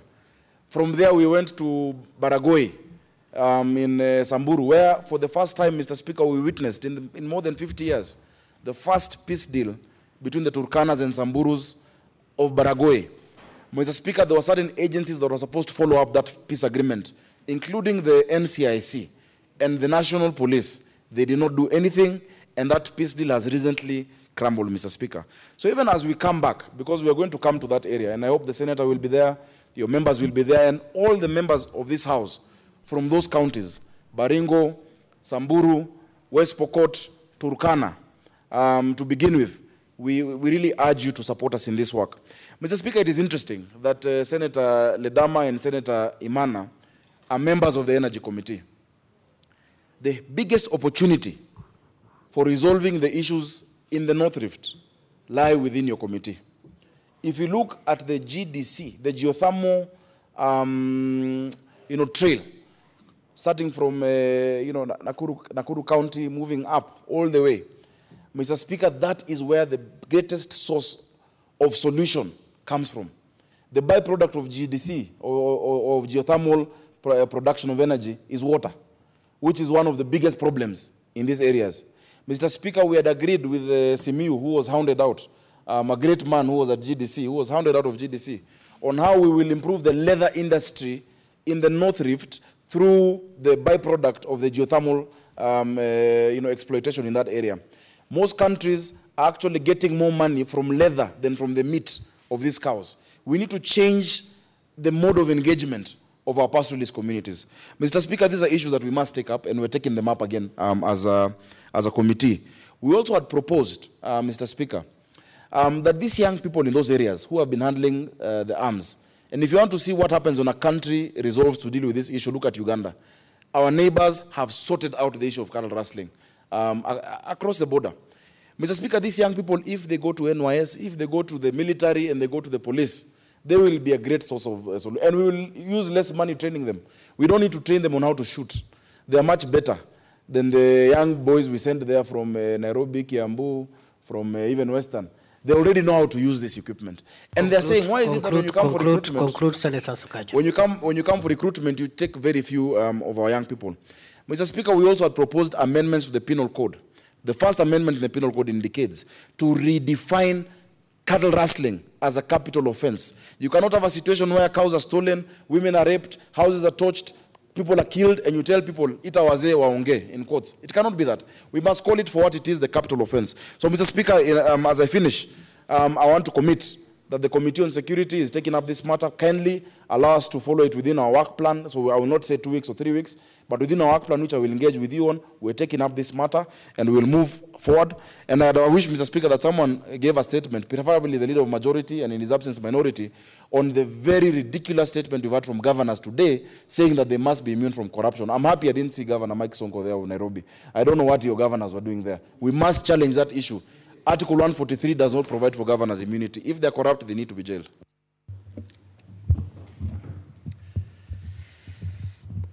Order, Senators. Order, Senators, as I've just directed, I can see the level of interest is very high. I have more than 15 requests on the screen. And gradually, we are abandoning our way of doing things. Statements is just one of the items on the order paper. It is not the only item.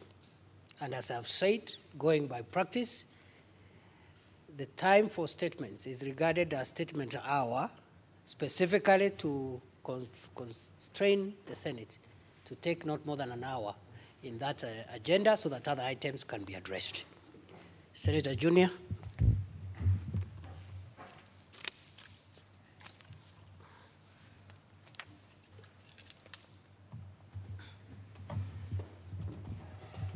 Now, having said that, the very reason why this House decided to, with the directive of the Speaker, to suspend statements under 46(2)(b was to allow a reworking of that framework so that we are able to attend to the important issue of statements, but at the same time be fair to the other items on the agenda paper, including legislation. Having said so, I will stop further debate at that point. As you're aware, in fact, this provision we are using does not allow further comments once the senator making the statements has read their statement in not more than 10 minutes. So what we are going to do, I'm going to make my ruling on this matter. We have two other statements on the order paper. The second statement, Statement B, is by the same senator, Senator Professor Imana. I will direct that that be dropped to tomorrow and be put on, be deferred, not dropped, be deferred and be put on the order paper for tomorrow. After that, I will allow the last statement for the day from Senator Chebeni. She will have a maximum of 10 minutes. After that, I will allow comments not exceeding another 10 minutes so that we can close this issue of statements. Now, honorable senators, the statement by Senator Professor Malachi Imana, Senator for Turkana County, raises a very weighty issue, which is life as we speak, regarding insecurity in Turkana County generally, but in particular relating to recent events where we have seen a near paralysis of the oil extraction and transportation process from that county. As you are aware, senators, the tension in Turkana is live and active, and the residents in that county are demanding some quick action by government. I have listened to the contribution of the senators, including the vice chair of the Committee on Security, Senator Sakaja. He has told the House that they intend as a committee to consider that matter alongside other matters they are considering relating to the former Northern Frontier districts and insecurity and cattle rustling and theft, etc., etc. However, given the sensitivity of this matter, its urgency, its implications for national security, as well as the potential to derail a very important national exercise of oil extraction and transportation, I now direct that the Committee on National Security, Defense and Foreign Relations engage with the Cabinet Secretary for the Interior and the Ministry of Interior at the highest level. And in addition, visit Turkana County and report back to this House in 2 weeks with concrete measures that can be undertaken by the national government, the county governments, to avert a crisis. So ordered.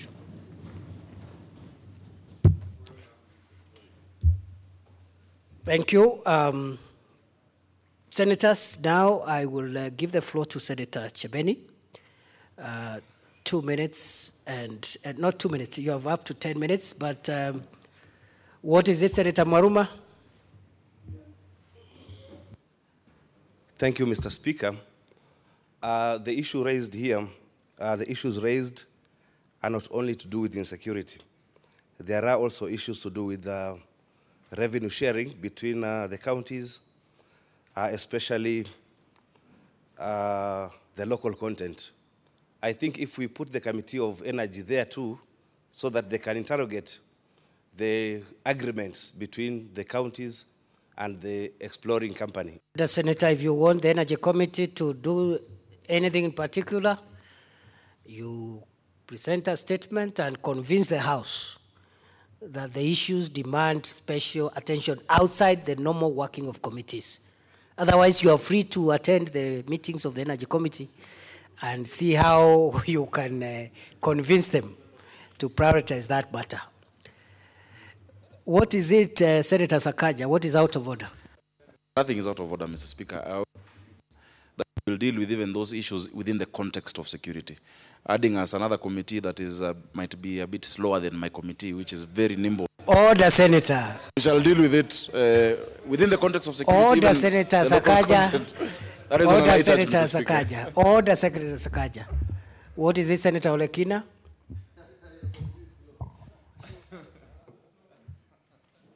Mr. Speaker, sir, it is wrong. And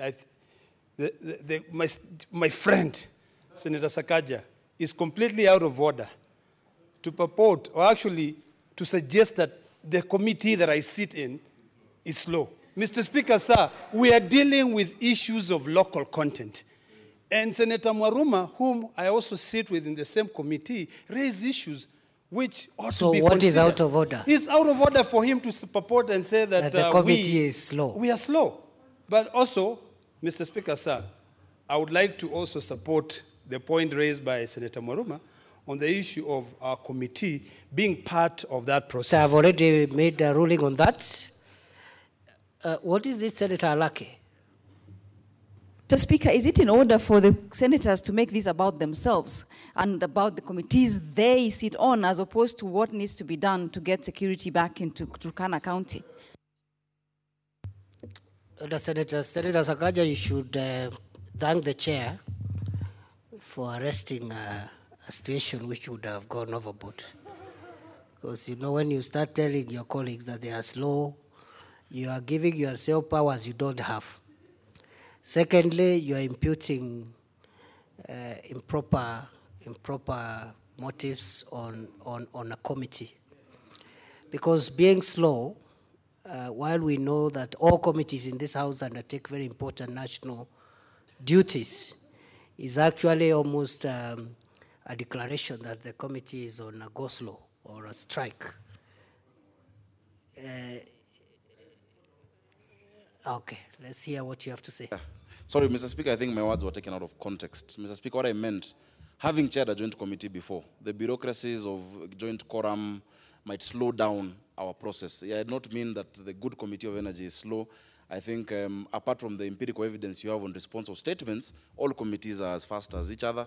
But I just meant that the bureaucracy that come with, you know, different clerks, different timetables of different members, different quorum requirements might slow down, and we want to jump onto this issue with alacrity and a lot of diligence as a very committee well, on security. very well, Senator Sakaja, you have acquitted yourself.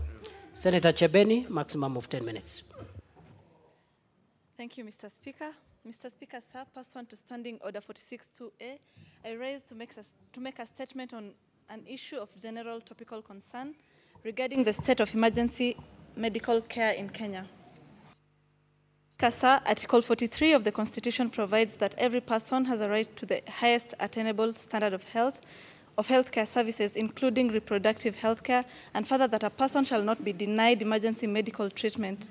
The Health Act number 21 of 2017 defines emergency treatment as necessary immediate health care to prevent death or worsening medical situation. The Act asserts the right to emergency medical treatment, including pre-hospital care, and the duty for all healthcare providers, whether in the public or private sector, to provide such emergency treatment. Sadly, emergency medical care in Kenya has remained underdeveloped and under-equipped. Many Kenyans die every day for lack of prompt, quality emergency medical services. Mr. Speaker, sir, to begin with, there is the issue of lack of adequate specialized trained emergency personnel. Currently, most public emergency centers are staffed by clinical and medical officers who lack specific training in emergency care.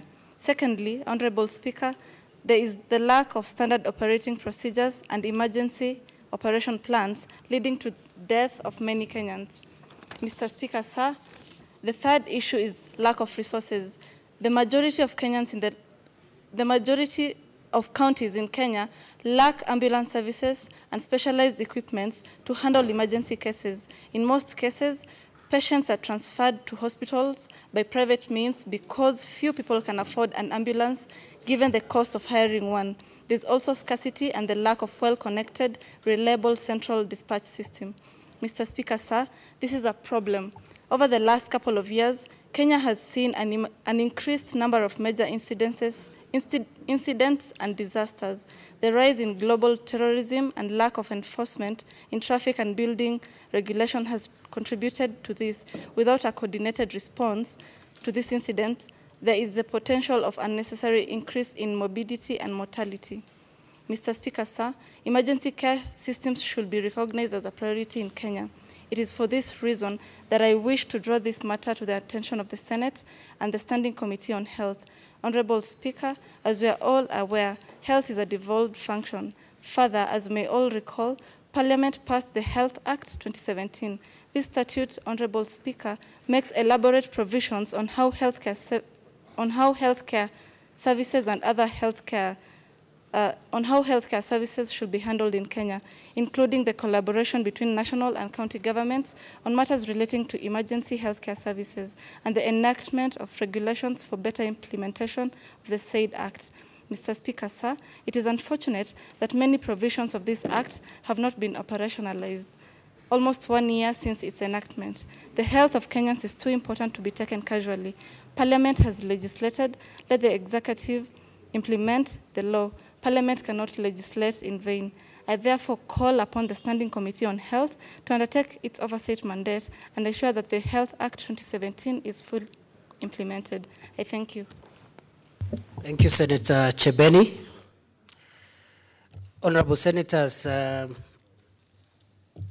I didn't want to interrupt the senator, but I want to bring to your attention the provisions of Standing Order 84, which says, and I quote, "No senator shall read a speech, but a senator may read short extracts from written and printed papers in support of an argument and may refresh memory by reference to notes."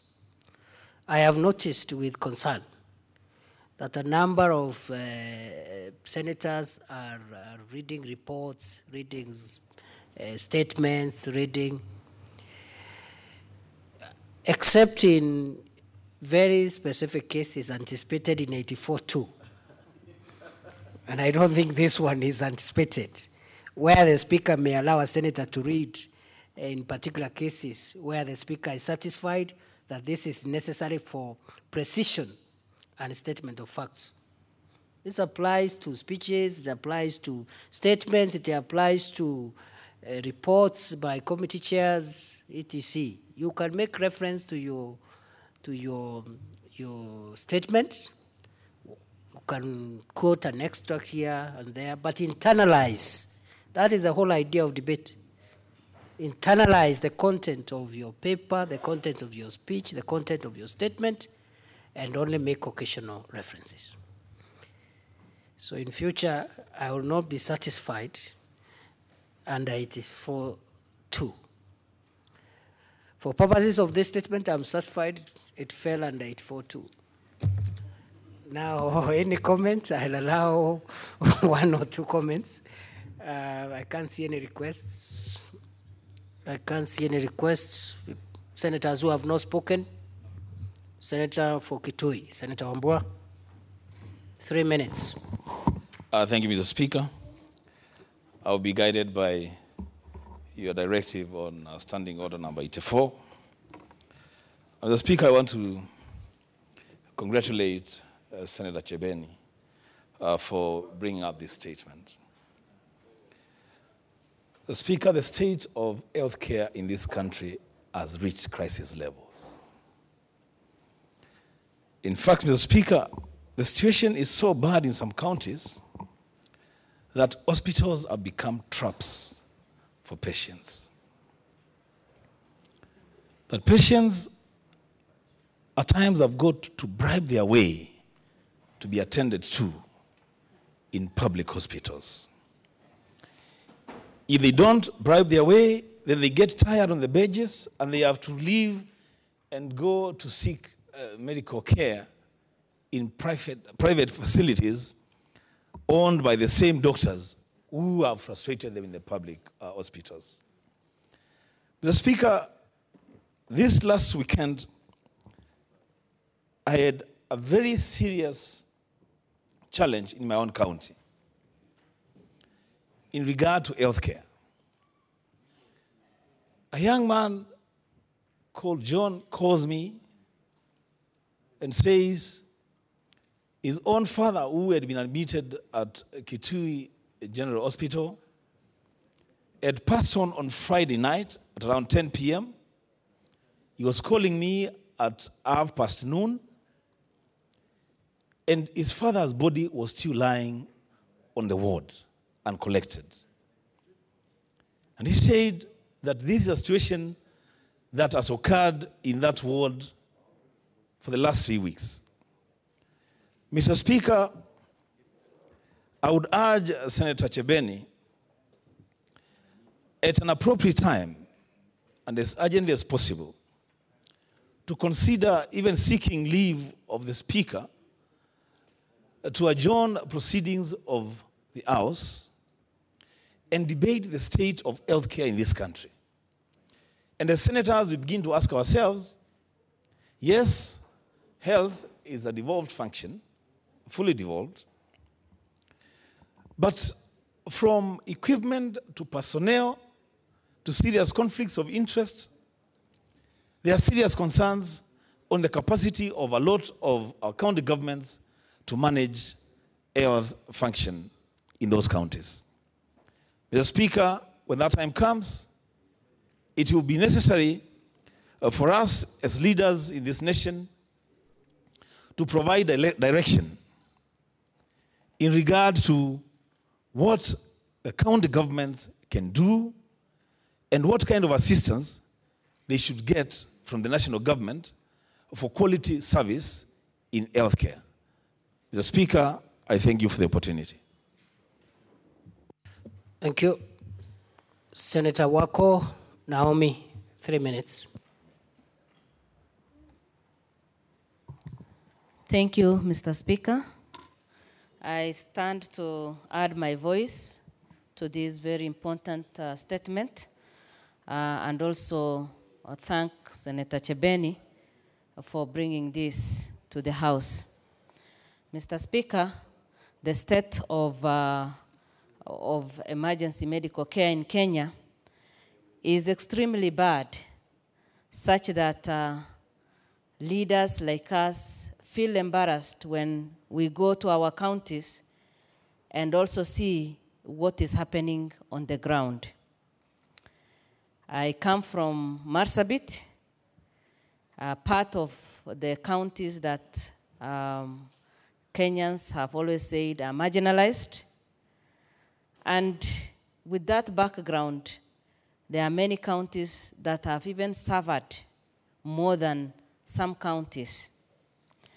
When it comes to the staffing, the personnel, you realize that in some of the medical centers, we have even people who are not qualified. And to make the matters worse, in areas like the place I come from, the government used to send people who are under disciplinary action. And when they come, they mistreat the patients, and they are not there to serve people in the right way. So it is unfortunate that as a nation, many of our institutions have lost credibility and not serving Kenyans as they ought to. When it comes to transferring patients from one place to the other, especially my county, Marsabit County, many of our people have died on the road, leaving Marsabit, heading to Meru, and we've lost many lives. Where we know that the poverty level of the area is high, people have no money even to transfer their patients. They have no money even to bring back the body. So it is something that we need to give attention, and I suggest that proper audit be done and report be tabled when the time comes. Thank you for allowing me. I support the statement. Very well, thank you, Senators. I think we come to an end of that order. Next order. Order number 8, the Petroleum Bill, National Assembly Bills number 48 of 2017, first reading. A bill for an act of parliament to provide a framework for the contracting, exploration, development and production of petroleum, cessation of upstream petroleum operations, to give effect to relevant articles of the Constitution insofar as they apply to upstream petroleum operations, regulation of midstream and downstream petroleum operations, and for connected purposes. Next order.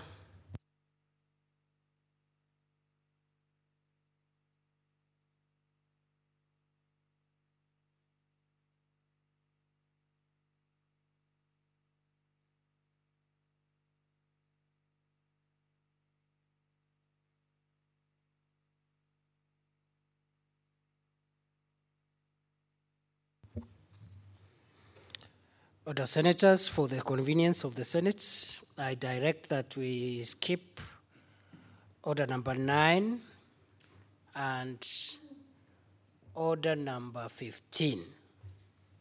Next order. Order number 10, the Public Participation Bill, Senate Bills number 4 of 2018, second reading. Who had the floor?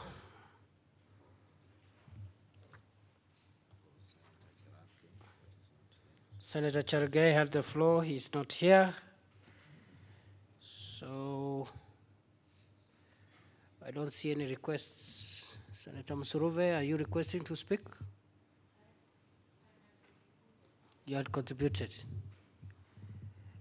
No requests. Senator Professor Imana Malakai.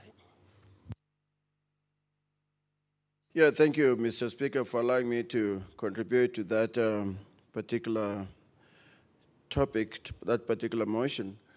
In a democratic system, it's very important that those stakeholders who are involved with the issue should be given time to air their views. Sometimes we assume that wananchi, which are the locals, are not smart enough to come up with intelligent decisions. So much that we run into problems by making such assumptions.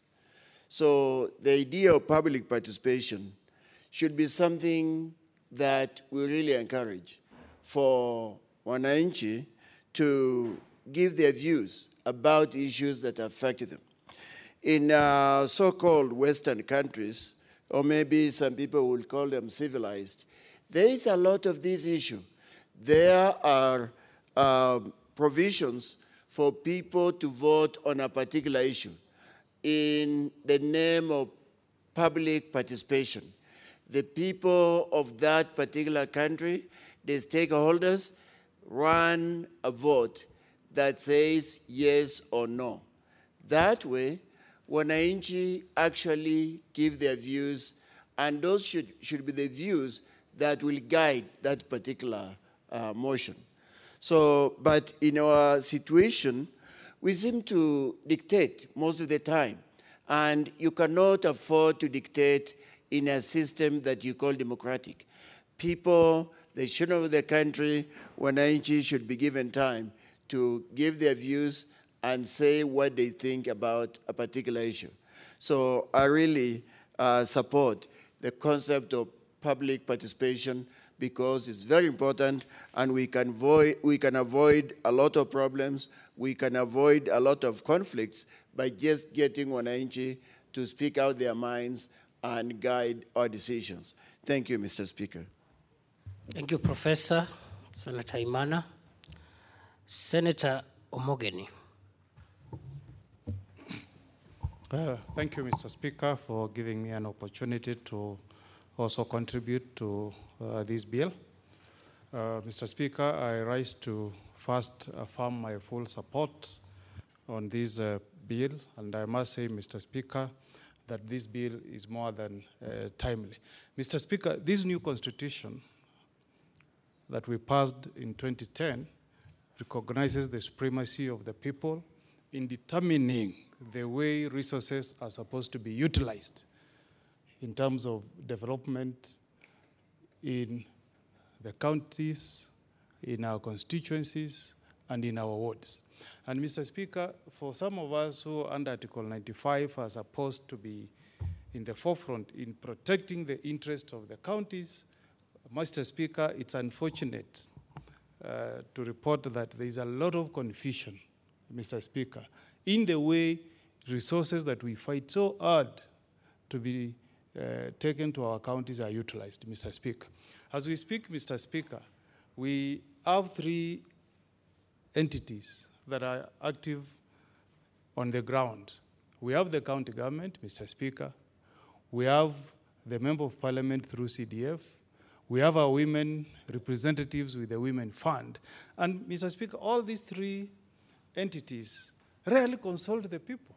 They don't have a mechanism of an effective public participation exercise that will integrate the various resources that are sent to, to our people, so that we don't have an issue of duplication. I'll give you an example, Mr. Speaker. I'm surprised to learn, Mr. Speaker, that now in various county government, Mr. Speaker, governors are giving bursaries. And they are giving bursaries to entities that don't fall within their mandate. For example, Mr. Speaker, sir, university students have a fund that has been created by the national government where they can access loans, Mr. Speaker. But a practice has emerged, Mr. Speaker, because there is a popularity contest. This thing called bursaries has become so popular, Mr. Speaker, that now our governors are using the resources that we send to them for specific functions that have been devolved, and they divert them to functions that are reserved for national government, Mr. Speaker.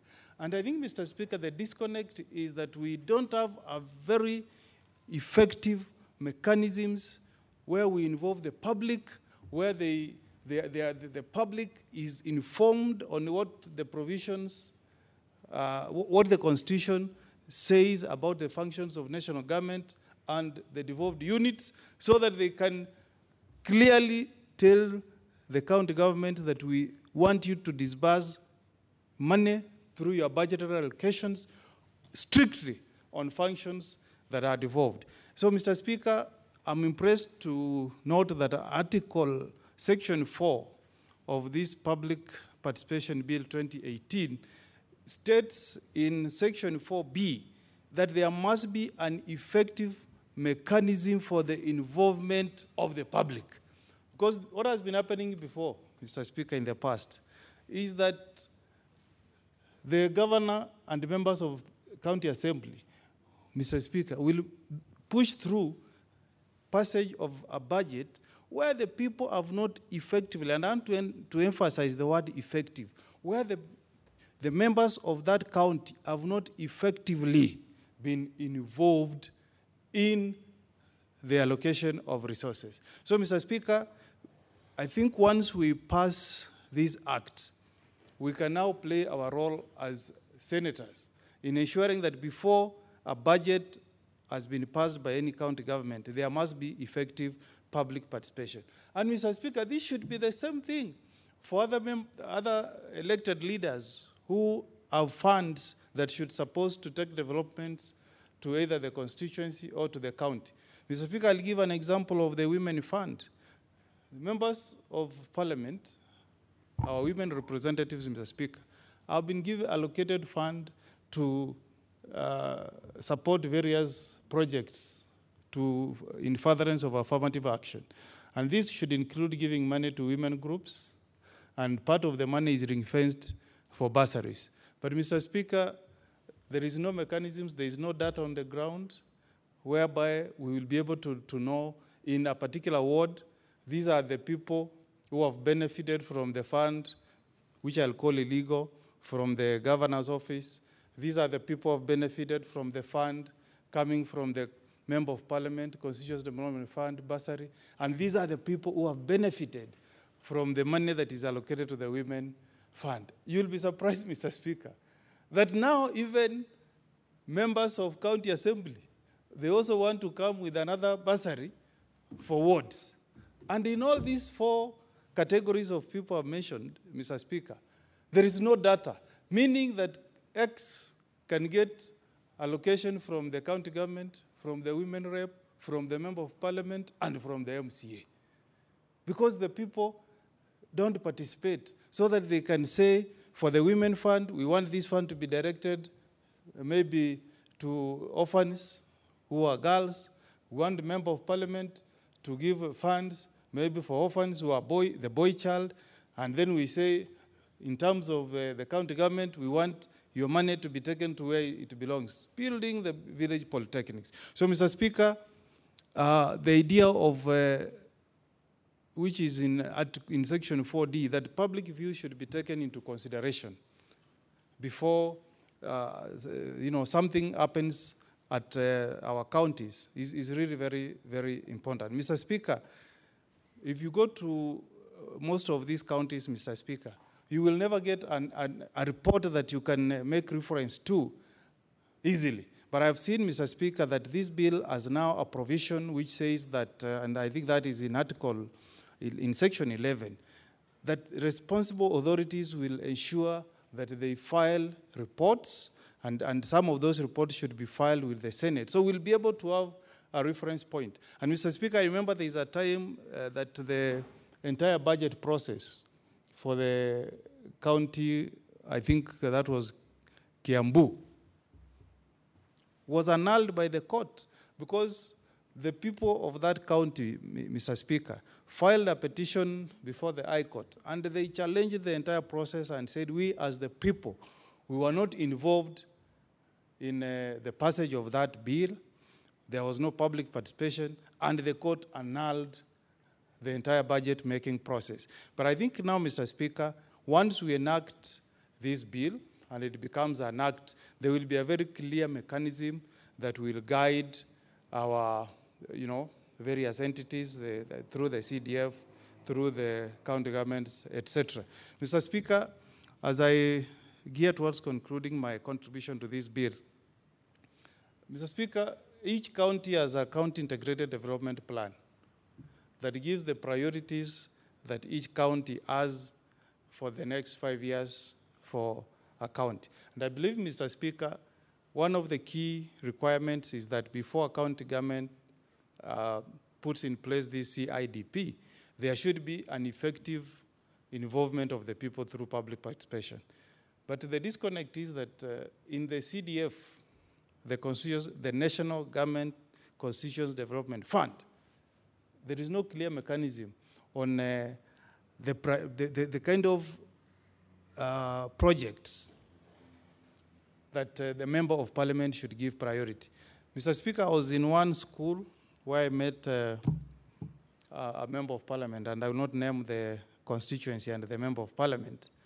And the members of public just told the Mheshimiwa that, Mheshimiwa, we want you to make some allocation for development in our school, and our priority here is that we need a kitchen.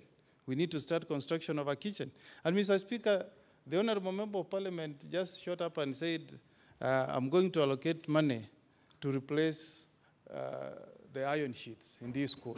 And that shows the kind of disconnect we have between the money we have and the needs of the communities, the members that we represent in this house. And I think, Mr. Speaker, Article 10 of the Constitution is very clear that the people that we serve, really, they are our bosses. And before we make any decisions in terms of the development projects we need to undertake in our various areas, may it be constituency or county government, we need to listen to the needs and the priorities of the people that we represent. Finally, Mr. Speaker, it's a good thing, Mr. Speaker, that we incorporate the issue of transparency and accountability in our decision-making process. Mr. Speaker, any money that is released by the Exchequer, and I want to emphasize here for the people of this country to know that the money that we send to our governors, it's not their money.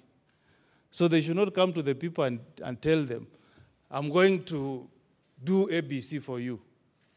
First of all, you should ask the people, what project do you want to give priority in your ward, in your constituency, in our county? And the same thing for the CDF. This culture of where, a governor or a member of parliament walks to a constituency and say, I've brought you money for ABC project, really should come to an end once we enact this bill that will guide public participation. Mr. Speaker, with those few remarks, I support this bill. Thank you. Those remarks are not few, Senator Mogeni.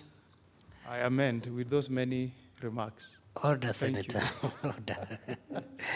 Order, Senator. Senator Olekina.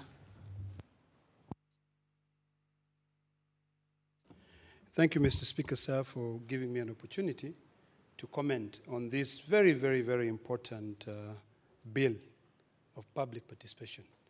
The first question, Mr. Speaker, sir, that I want to pose out there is whether the public is aware of the constitutionality of the term public participation. And if I was to answer on behalf of the public that I represent, the answer is yes.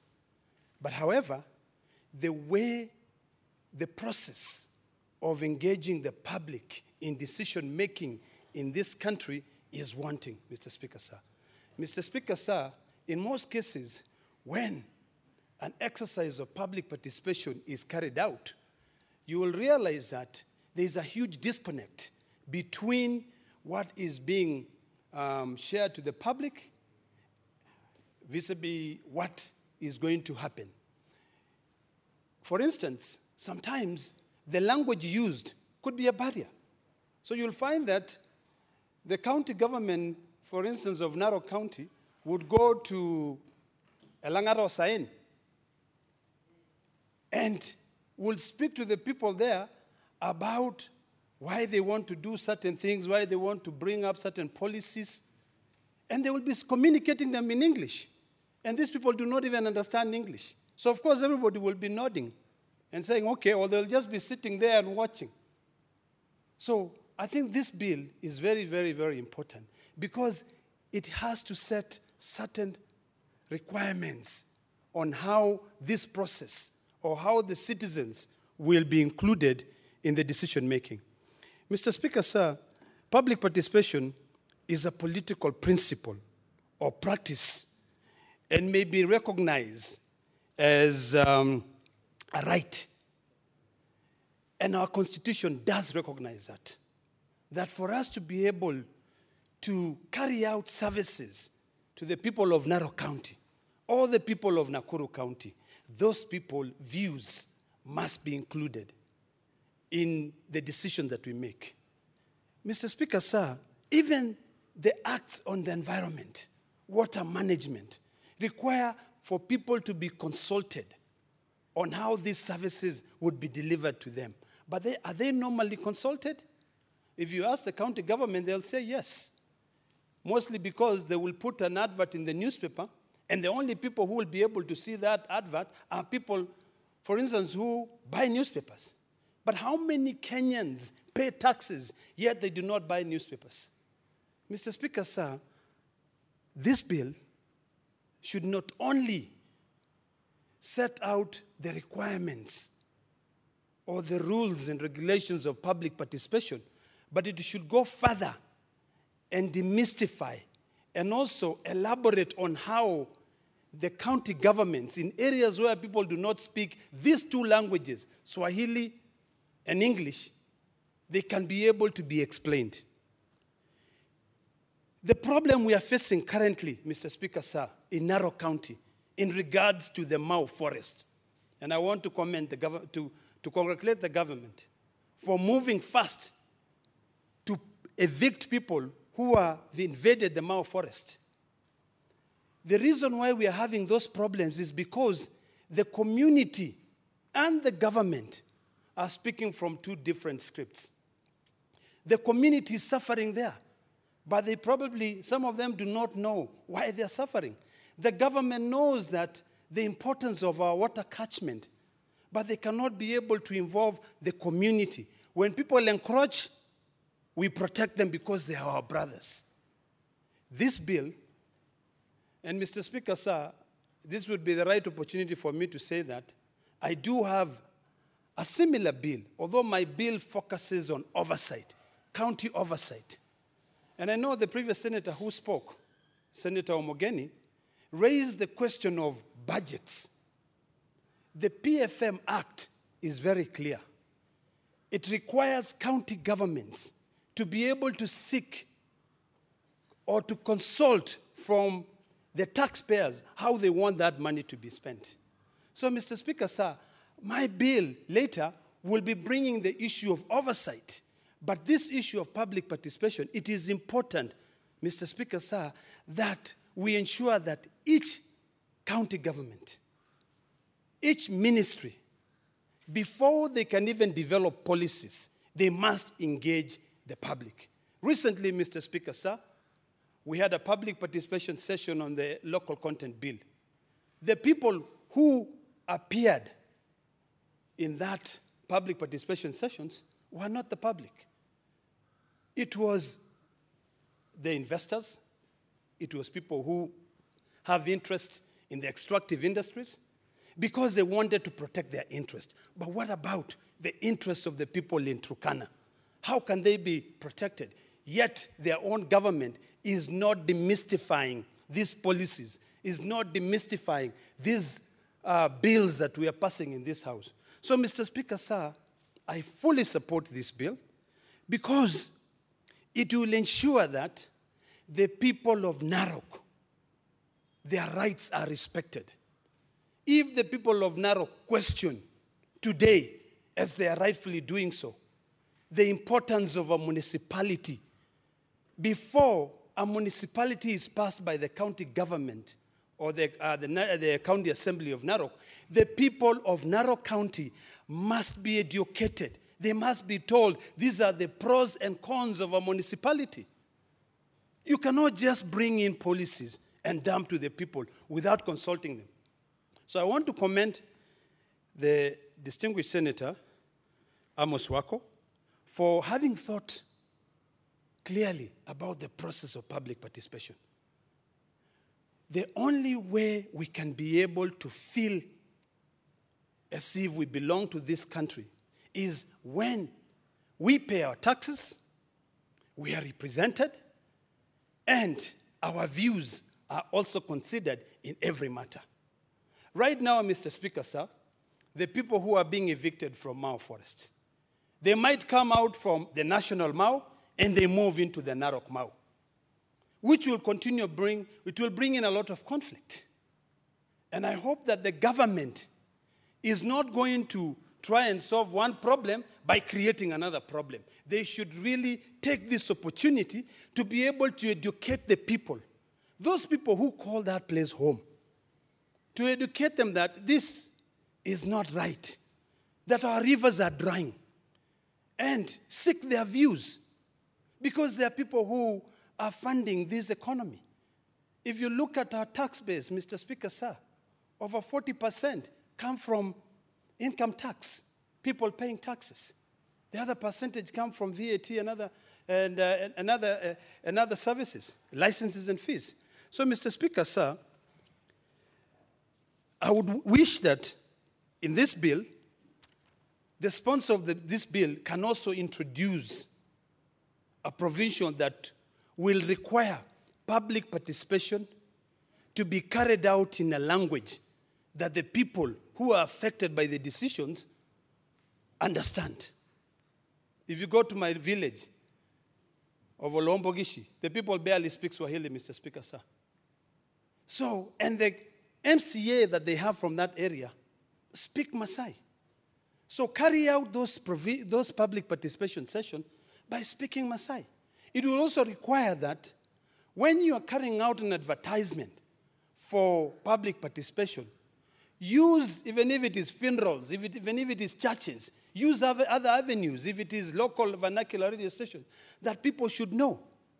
I don't think that any county government, Mr. Speaker, sir, or any assembly in that matter should move forward with this issue of converting former town councils into municipalities without seeking the views of the people who live in those towns, Mr. Speaker, sir. Mr. Speaker, sir, in Narok County, you'll find that there is an old man who has 100 acres. And that land, he has kept that land for over 50 years or more than that.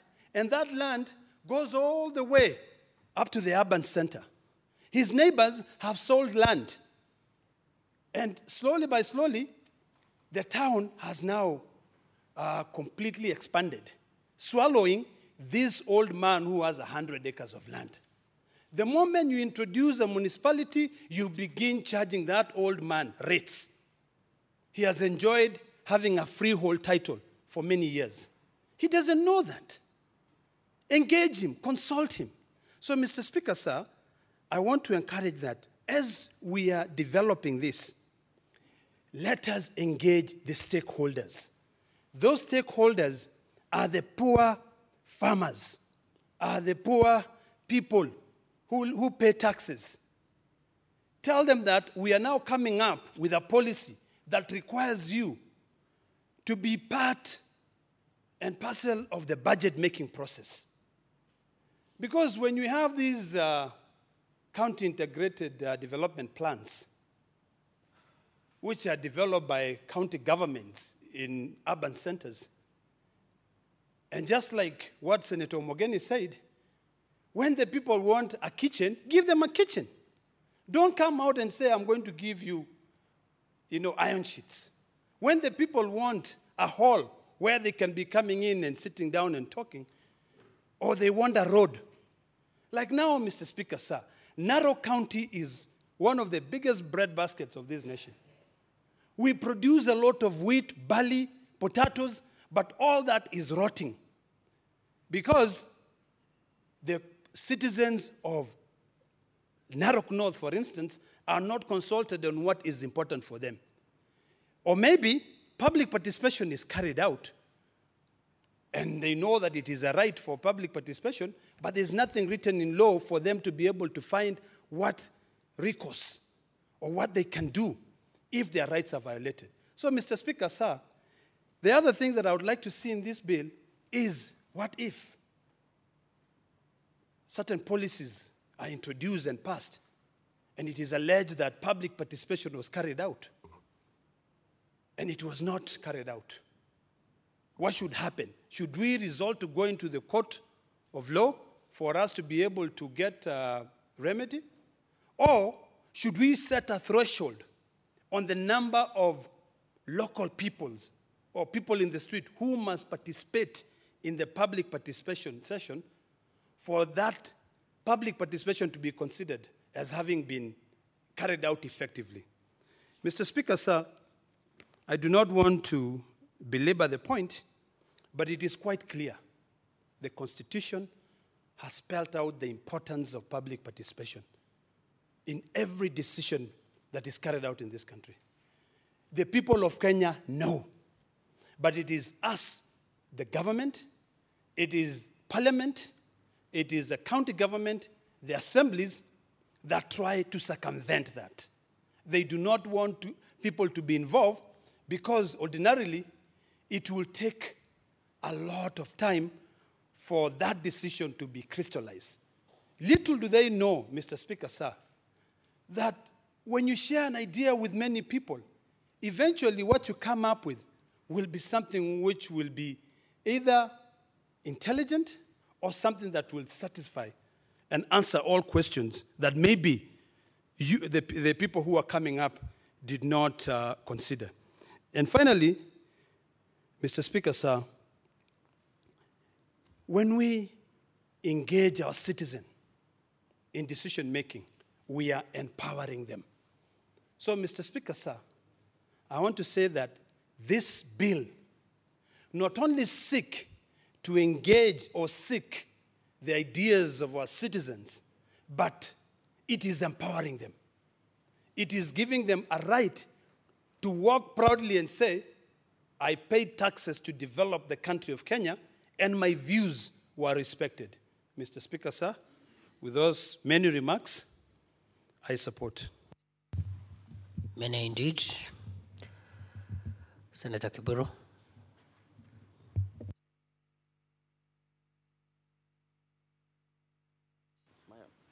Thank you, Mr. Speaker. I rise also to support the bill on public participation.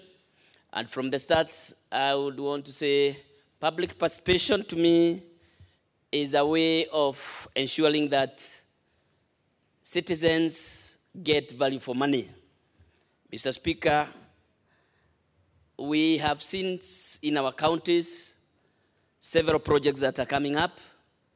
We have seen a start for our starters, how the budget process is made.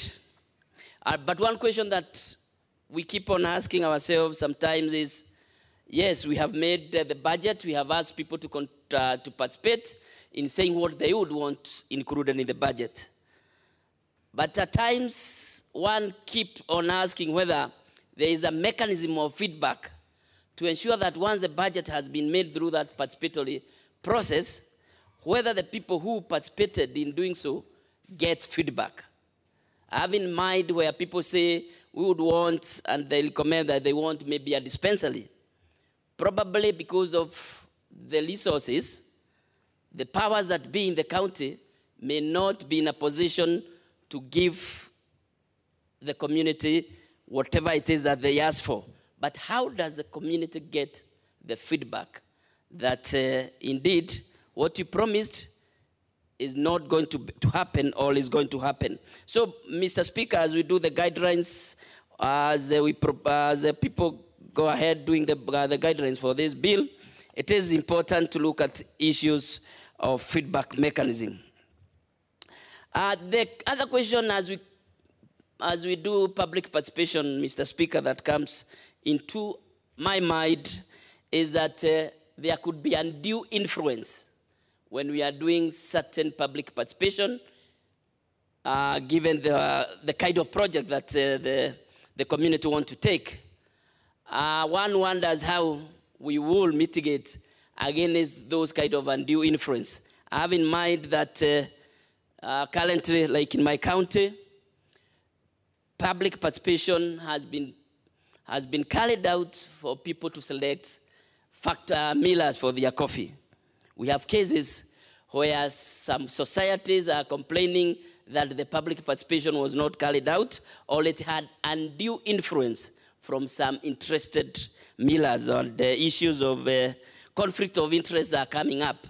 So, Mr. Speaker, probably it is important as we do the guidelines or the guidelines are developed for the public participation, we ensure that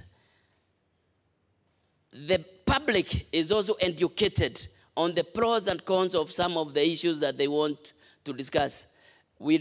Before we ask the public to participate, the public also need to understand the pros and cons of some of the issues that will be taken for the public to decide on.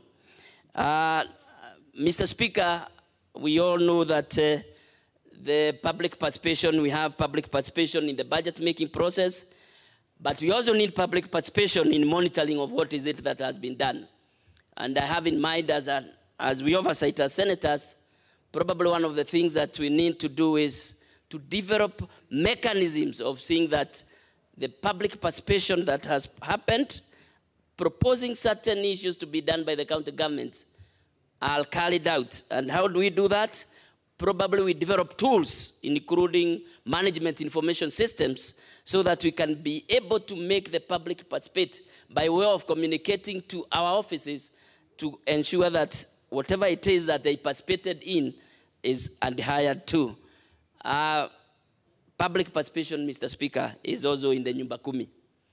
And I believe it is working well because communities are asked to come up with names of the people whom they think or whom they trust, and people of integrity who can be able to participate in the issues of security. And I believe in certain parts of this country, the public have participated in establishing the Nyumba Kumi, Nyumba Kumi affairs. So, Mr. Speaker, as I conclude, public participation is a good way to go. As mentioned, it will have value addition, it will ensure value for money, and we would want to look at the pros and cons of every aspect that is put into public to participate in. With those few remarks, Mr. Speaker, I do support the bill. Very well. What is it, Senator Olekina?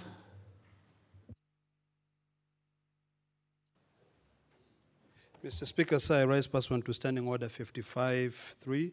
I request that you defer putting the question to a later date, as I don't think we have enough numbers to vote. Order, Senator. Thank you. Order. Should have waited for the chair first to declare that there are no more requests. And therefore it is so declared. So what is it now, Senator Olekina? Thank you, Mr. Speaker, sir. Mr. Speaker, sir, I'm still a freshman. I'm doing my best. But in the interest of this matter, given that it is very important, I rise pursuant to Standing Order 55.3. I request that you defer putting off the question to a later date, as when I look around, I don't think we have enough delegations to be able to vote. Thank you, Mr. Speaker.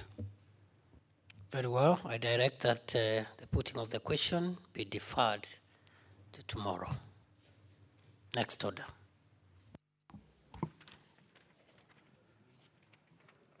Order number 11, the Disaster Risk Management Bill, Senate Bill number 8 of 2018, second reading.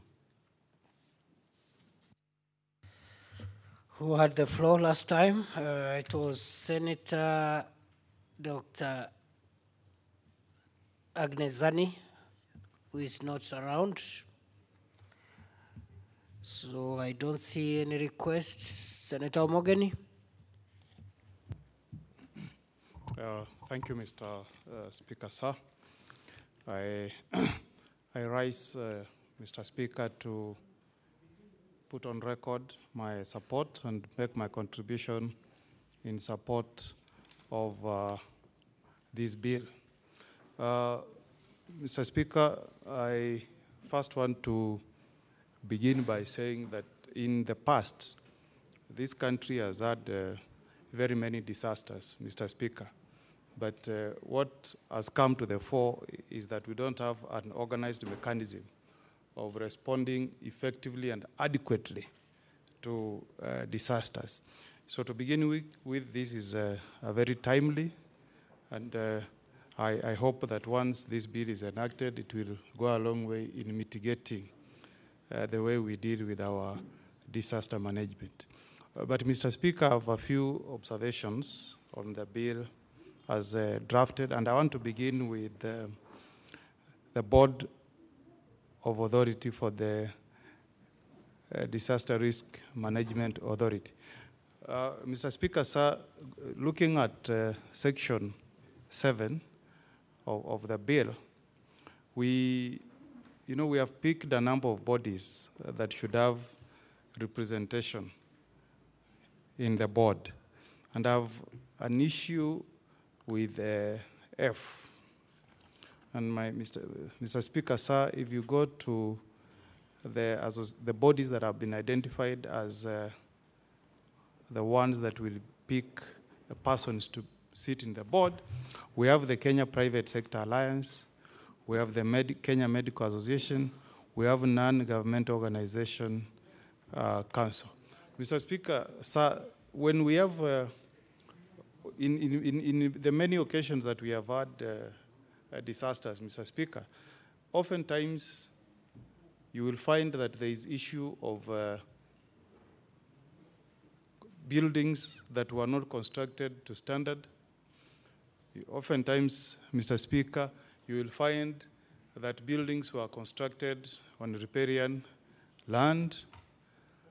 Oftentimes, Mr. Speaker, you will find that the county government did not effectively supervise constructions of buildings.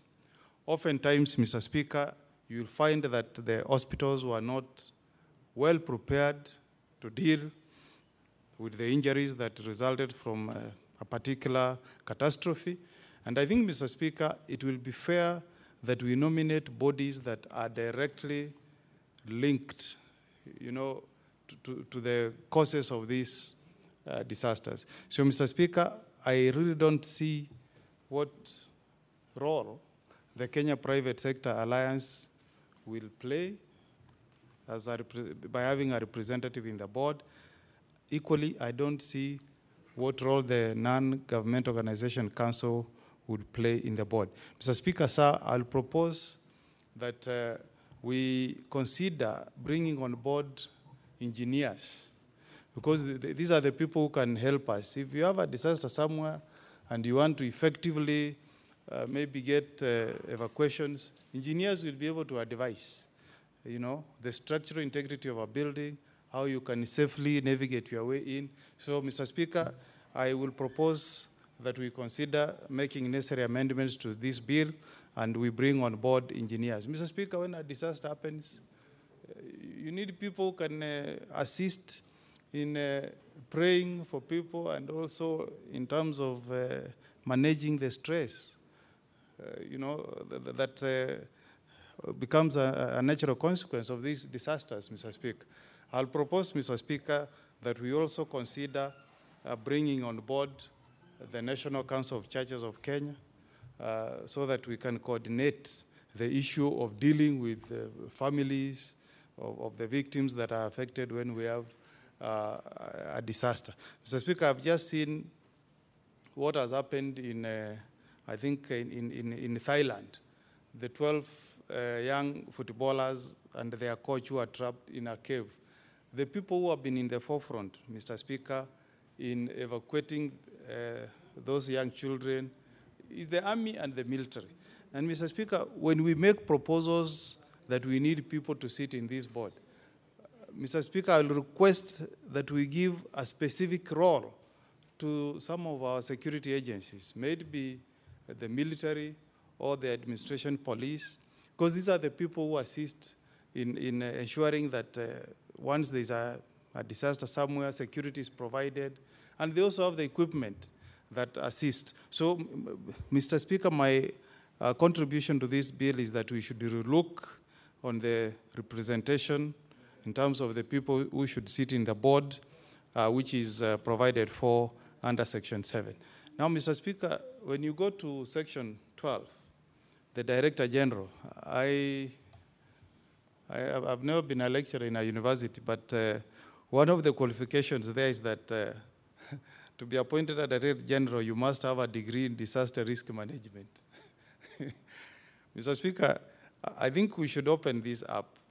There are people who may have degrees in other areas who can effectively, steer the authority. The Director General does not necessarily need to be somebody who has a degree in disaster management. And then, Mr. Speaker, when we talk about 10 years management experience, you may have a very good person trained in the security sector who has the relevant experience in terms of his training in management, in managing risks, but not necessarily management. So I think, Mr. Speaker, sir, when we put in this issue of 10 years management experience, it's like what you used to experience when we were very newly graduated professionals from university. Each job you used to apply for, you are told we need 5 years experience. Now, how do you acquire experience when you are newly graduate from a university? So I'll propose, Mr. Speaker, that we consider removing this issue of 10 years experience in management and should be 10 years in the relevant field. Mr. Speaker, going to Section 18, that is the establishment of the county disaster risk management committees in our counties. I've seen, Mr. Speaker, that under Section 18E, we have made a provision that we should have a representative of the Red Cross in each of the county disaster risk management committees. To the best of my knowledge, Mr. Speaker, I don't think Red Cross has presence. I stand to be corrected. I don't think Red Cross has presence in each of the 47 counties.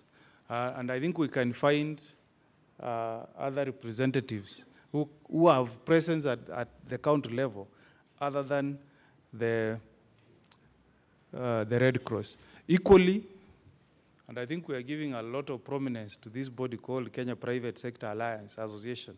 Personally, I have a problem with this kind of amorphous body that are not backed by an act of parliament. The Kenya Private Sector Alliance, Mr. Speaker, this one I'm sure, it does not have presence in each of our 47. I hope we'll be able to consider some of the key weaknesses in the bill so that when we pass this bill, it will really be able to address disaster risk management. Finally, Mr. Speaker, this country has not had a strategy in place on addressing risk management, and I hope that once this bill is passed, we'll be able to have in place a risk management strategy and even warnings. Mr. Speaker, when you travel to some of these countries, if you went to Asia now, you'll be warned that there are risks of floods because they have the monsoon winds. But in this part of the world, here in Kenya, we don't have a body that keeps, issuing warnings. In America, Mr. Speaker, on the national television, anytime there is a risk that a disaster may happen somewhere, you will always get updates on national television. So I hope that once this body is in place, we will be able to get these updates not only at the national level, but even at our counties. I read about Muranga, these landslides in Muranga. I'm sure that the people of Muranga don't get any updates from their county government. You read about, the floods that happen in Narok. There's a time, Mr. Speaker, vehicles that were parked in the streets of Narok were swept away. And this could have been managed well if, for example, the poor senator of Nyamira is driving from Nyamira to Nairobi. You just issue a warning and you are told that there will be floods in the city of Narok. Please consider an alternative route of Nakuru. So, Mr. Speaker, once this body is in place, we hope that we'll be able to save lives. There are deaths that could have been avoided if only we had in place a good strategy on risk management. Mr. Speaker, with those many remarks, I support. Thank you. Thank you, Senator Omogeni. Senator Olekina.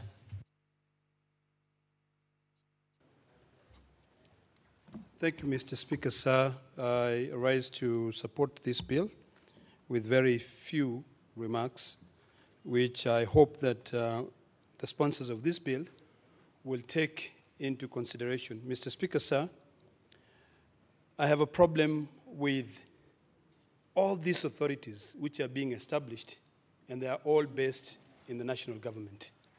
Mr. Speaker, sir, I've looked at the composition of the people who will, when you look at, first of all, on the function of the authority, there's one that says advise national and county governments on disaster risk management measures. But when you go to its headquarters and where it is based, when you look at 4.2, it says the authority may establish other offices it consider necessary for the discharge of its function. Mr. Speaker, sir, we are in this Senate to defend devolution and to ensure that we are fully devolved.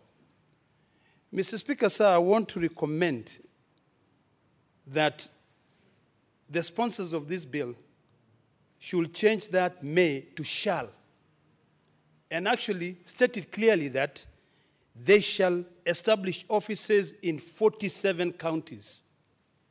Because how are you going to advise county governments, yet you are based here in Nairobi, and you may or may not establish offices? So, Mr. Speaker, sir, that is an oversight. And the drafters must really consider changing that to ensure that we fully support devolution. Mr. Speaker, sir, on the other issue of these authorities, we are fighting the issue of corruption in this country. When you give an authority the power to borrow and lend money, that to me is suspect. And it can be abused. I would like to recommend to the sponsors of this bill to do away with that lending. You know, they can borrow money, they can write grants, but they should not be an institution that has powers to lend.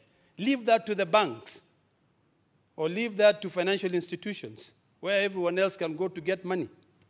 Mr. Speaker, sir, when you go to the issue of the board, it is my hope that the sponsors of this bill will consider that even though the chairperson is appointed by the Cabinet Secretary from among the members appointed under paragraph F, which is all these other entities, they should, the Cabinet Secretary who is given that power should actually be required to consult 47 disaster management experts representing each and every county, and then finally appoint somebody from a disaster-prone area.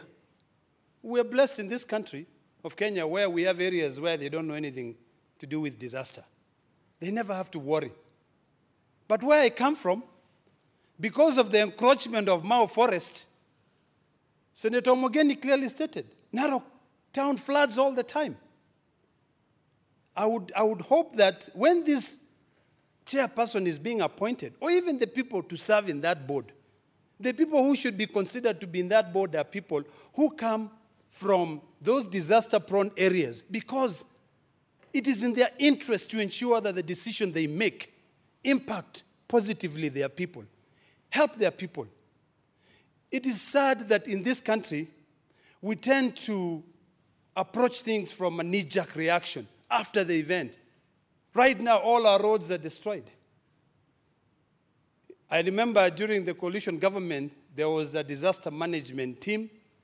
I know also the president set up a disaster management body. But this disaster management, they were completely out of touch with the reality. When we are fighting right now on the issue of Solai, if this authority was there, Mr. Speaker, sir, then we would not be getting conflicting statements. The Red Cross has done its work. Now we in the Senate are doing our job. But at least it would have been easier for us to be able to go to this authority that has a representation in Nakuru County for them to be able to give us information so that we know how to be able to support our people. Mr. Speaker, sir, I have an issue, and I've seen it in all these bills which talks about establishing an authority. There's a clause, and I think it's from a template. Everyone who is drafting the bill always go to that template and just grab it and paste it in their bill. 2 persons, 1 man and woman nominated by the Council of Governors. Even in the previous bill, I had raised issues. Because why are we giving so much power to the Council of Governors? Yet you know that this is a problem that affects not 2 individuals, but almost 47 counties. So, Mr. Speaker, sir, I would like to request the sponsors of this bill to do away with that. In each of our counties, we do have a department that deals with disaster. We do have a department that deals with environment issues. I think if we do not have a department specifically or a CEC who deals with matters disaster in some other counties, anything that comes close to that disaster, a drought is a disaster, maybe the CEC in charge of agriculture should be requested to be part of that authority. So I think in this Senate, we really have to fight for devolution. Every bill that we debate here, every bill should be to advance devolution. I tend to think that some of these bills really claw back on devolution. That's my opinion, of course. So, Mr. Speaker, sir, but the spirit of the bill is amazing. It is something which will be able to help us. I'm sure if this authority was in place, moving people out of Mau Forest would not have waited until now, when people are dying, when our rivers are drying. This authority would have made it very clear that there is a problem and there is a disaster waiting to happen. So, Mr. Speaker, sir, when we talk about the Director General, I also have an issue. There are people here in this country who are experts. You don't necessarily, when you'll find in some companies, some CEOs don't necessarily have a degree that come from the practice. So I think we should open and allow more Kenyans to be able to apply. They are vetted, interviewed, because sometimes, because of either certain regulations or certain red tape, someone who is very intelligent, who would have become an engineer, ended up becoming a teacher. But he thinks engineer, he eats engineer, he talks engineer. So we should really open up and give people who probably did not have an opportunity before to pursue a certain career to be given an opportunity to help solve the disaster. I would have hoped that we can be able to increase people in the fire department.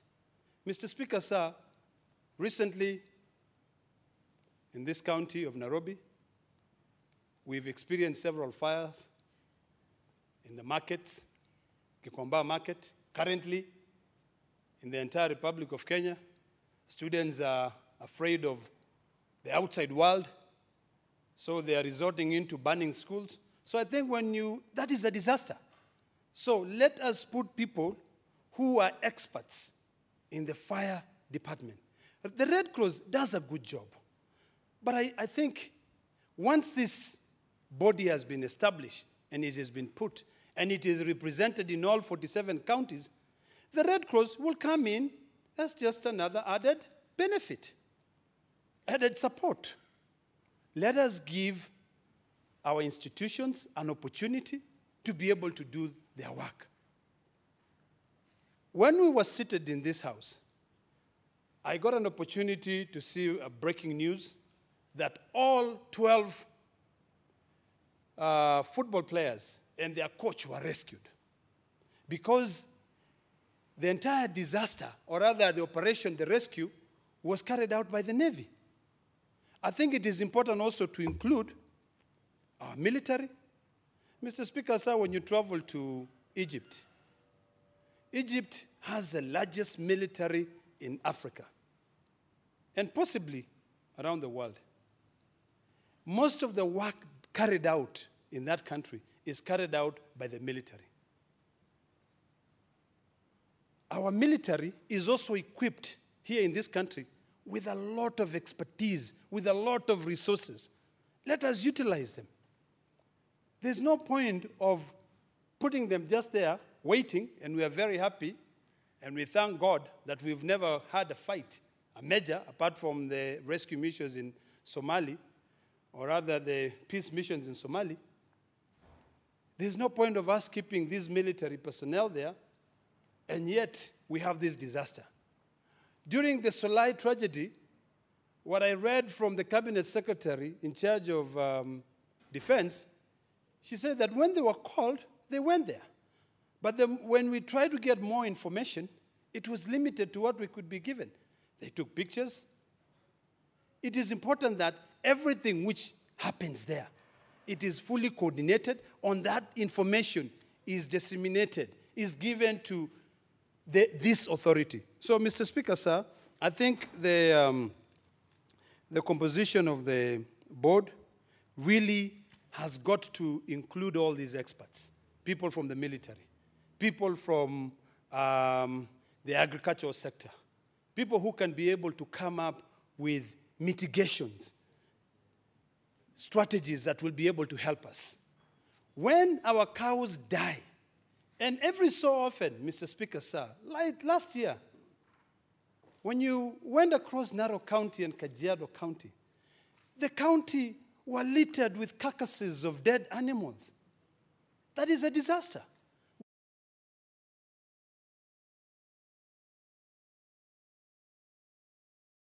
Someone who comes either from that community or who cares about the future of that community in terms of their basic economic, support base, to be able to encourage them to seek other alternatives. So this body, Madam Speaker, I would really persuade the sponsors to expand it further so that it can be able to it can be able to support the entire country. Madam Speaker, coming to the issue of the disaster management plan, it is imperative that when this authority is coming up with a plan, a disaster management plan, that plan goes down to the grassroots. We know very well that in Rift Valley, we have several fault lines. We know very well that in some parts of central Kenya, and even part of Rift Valley, there are mudslides. So in each of those plans, specific plans should be developed that targeted or rather which will be able to solve problems. Because if you come and tell me we have a major plan for the whole country, yet we have Maasai people, cows dying there, and there's no plan to help them, and then we approach it from a knee-jerk reaction, it will not help us. So, Madam Speaker, it is important that as we move forward, and as I conclude, on the issue of the classification of disasters, I'm happy that this bill has looked at the different classes of disaster and classified them in a way that it will be able to help them come up with better policy to be able to mitigate. Madam Speaker, with those few remarks, I support with amendments.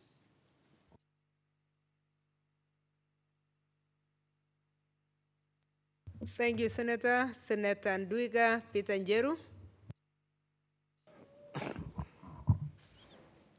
Thank you very much, Madam Chair. And I stand to support this bill. And this bill is, the reason is this bill is well drafted, and this bill takes care of the core issues that affect this country during emergencies. Madam Speaker, at the front line of disaster management are the counties. A bill like this, which emphasizes so much on national establishments and national setup, I think it misses the point, because I would have expected that the counties would be the focal points, because they are the focal points of disasters, and therefore disaster management committees in the county, those are the first line managers of any disaster. I wouldn't expect, Mr. Speaker, that as we move on, we will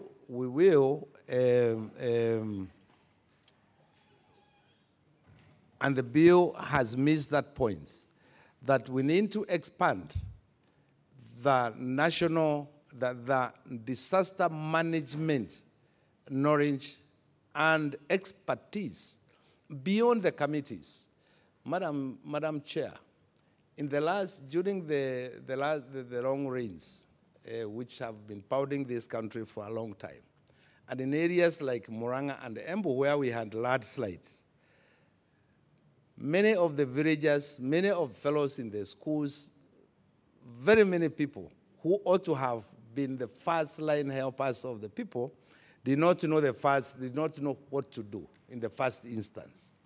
So, Madam Chair, my proposal is that we should include disaster management as a school curricula in secondary schools, so that when we have these disasters, and they occur everywhere, in areas where we never had mudslides, we're having mudslides.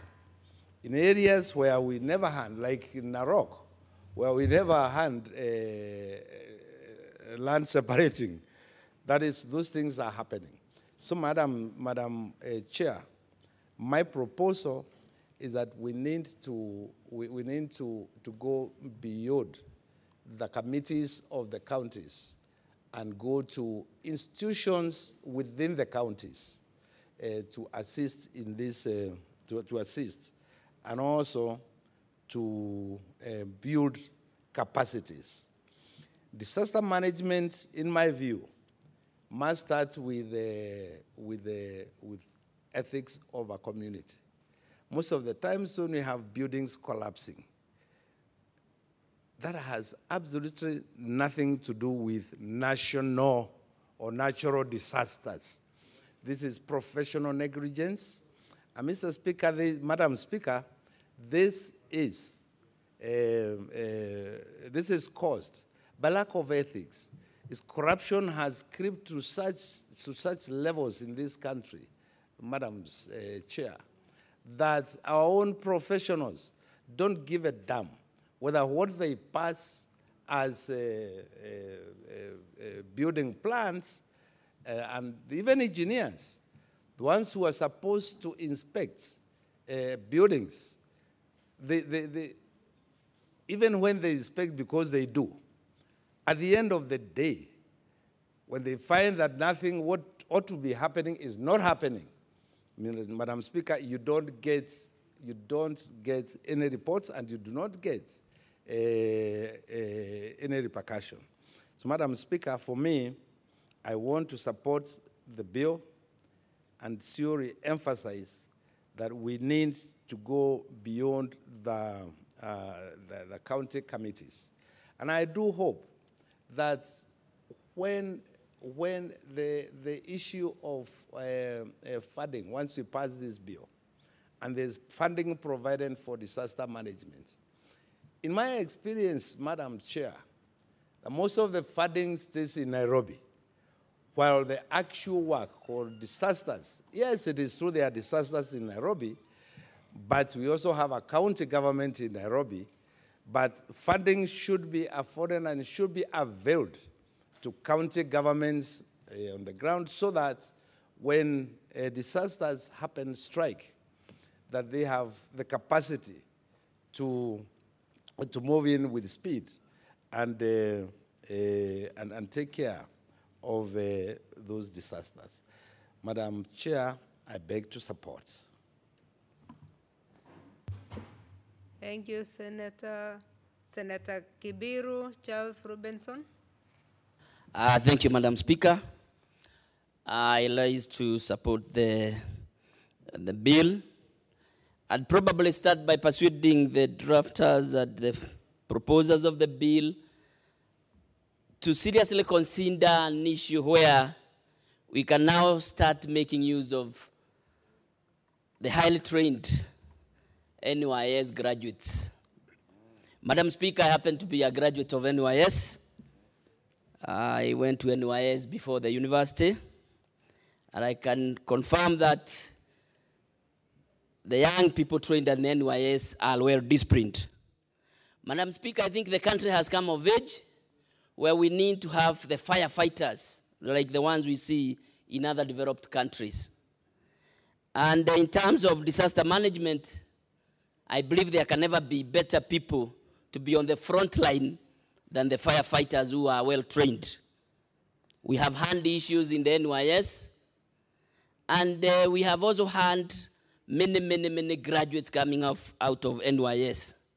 I think we need to come up with a proposal that in the disaster management, we ask NYS to specifically be training firefighters, people who are equipped like firefighters with the best practices that happen everywhere in the world, in the developed world, so that these are the people who will be in the front line in addressing or going to the issue, to addressing the issues of risk management. Madam Speaker, I have in mind, we have 47 counties. If we can say that NYS, when the graduates come up, and they have trained good firefighters, some of the NYS people, graduates be attached to the 47 counties. Madam Speaker, one of the things that we will be doing is we will be having a standby team that its low duty is to address issues of risk, disaster management. And one of the most occurrent disaster in our times probably is fire. And these gentlemen who are trained in firefighting, they can be able not only to address people, to rescue people who are in fire issues, but also in the landslides that we are talking about. So, Madam Speaker, mine is to persuade that we propose that we set out our graduates from the NYS to be seconded to the counties for purposes of being on standby as the first line of call for disaster risk management. And with those amendments, Madam Speaker, I do support the bill. Thank you, Senator. Honorable Senators, I don't see any more requests, so I would like to ask the mover to reply. Honorable Kilonso Jr. I cannot give away the son of my friend to anybody else. Mutula Kilonso Jr. Speaker, Madam Speaker, you're not the only one who has called me Kalonzo Jr., but it's okay. Madam Speaker, I beg to reply. I would like to thank the following senators for their contribution: Senator Pareno, Senator Maura, Senator Langat Christopher, Senator Gertrude Musurve, Senator Kasanga, Senator Okongo Mogeni, Senator Olekina Ledama, Senator Ndwiga, Senator Kibiru, Madam Speaker, Senator Agnes Zani. Madam Speaker, I will address their concerns, and I will begin with the one of both Senator Ledama Olekina and Okongo Mogeni on the role of defense. Madam Speaker, under Article 241, the role of Kenya Defense Forces on disasters is secondary. Even when the Cabinet Secretary appeared before us on the Solai tragedy, she was very clear that their role is secondary. They don't want to play a lead role in disaster management. However, they have told us, and I wanted Senator Kibiru to hear this, that they are the only outfit in Kenya that is trained on disaster management. NYS don't even come anywhere close to the training. Our Kenya Defense Forces have been trained in Israel and other nations in Europe on disaster management. And that unit is in Embakasi. They have promised that once this bill is in place, they are prepared to train counties, they are prepared to decentralize. They have highly qualified personnel who they didn't tell us how many they are, but they are prepared to train. And therefore, they want to remain at that role to answer the queries about the authority. This is one particular authority. Maybe senators didn't look at Clause 37. The 4 authorities that are established in the Special Programs Ministry or Department, 3 under the ministry or under the Office of the President, will all be collapsed into one outfit, the National Authority. So what NDMA, NDMU, NSOC are doing today will be done by one authority. That is the reason this authority is in place. Number 2, the role is coordination. They're the lead agency to coordinate. In the case of Solai, the national government was the leader. The provincial administration was the leader coordinating even the military. This outfit will play that role. It is this outfit, my dear colleagues, that will call the military. The military, in the case of Solai, were called 12 hours later from Lanet. Red Cross was called 6 or 7 hours later. This agency and this authority will be able to look at a disaster and make that assessment. The County Disaster Committee and to answer Senator Ndwiga, the intention of this bill is to make counties the first responder. But the only way to tap into the kitty that is sitting in Treasury is to ensure that this authority is in place and the contingency fund that is set up in the budget is then transited into the disaster management and emergency fund. That is the intention. that money will not sit at Treasury, where the cabinet secretary, for example, the cabinet secretary in charge of devolution, Eugene Wamalwa, walking around the country distributing iron sheets, distributing unga, distributing water. That is not his role. He cannot do that. And he's one person. He cannot reach everybody. The intention, therefore, is to do so. Senator Olekina, in terms of section clause 4.2, the word may there is used very, very cleverly. We didn't want to use shall, and there's a reason. The governor of Kilifi, where there was disaster, came to us and said they had set up a disaster bill and act in Kilifi. But when they called the county commissioner waited for instructions from his boss in Nairobi. Now, if you say shall, this authority will set up an office in Kilifi. When they set up that office in Kilifi, they will overtake the office that is supposed to be at county. So who will be the first responder when you have an office at national level in Kilifi? It will be national government. That is not the intention. The intention is to make sure that even if they set up, they have one officer. It's not an office. They could have an officer who is a coordinator, but the person to run that will be at county level. So we have looked at this carefully because we know what will happen when NDMA, the officer in charge, NDMA, sits at the office of the president, I think on 4th floor or 6th floor. Is the same person who was in Solai. So he had to leave Nairobi, go to Solai. When you had the plane crash, somebody had to leave office of the president at Arambe Avenue and go all the way. That is what you are trying to avoid using the word may. The reason why you want to make sure that the Council of Governors is involved and the Council of Governors would know is because it's not possible to coordinate 47 counties. The Council of Governors is set under Intergovernmental Relations Act with a purpose. There is a person in charge of disaster management as a committee, and that person is called Governor Wambora. So in terms of the Council of Governors, their representative for now would be Governor Wambora. That's what we mean. Like we had in the case of the Devolution Conference, our chairman, Senator Kinyua, was sitting on our behalf as the chairman, Devolution Committee.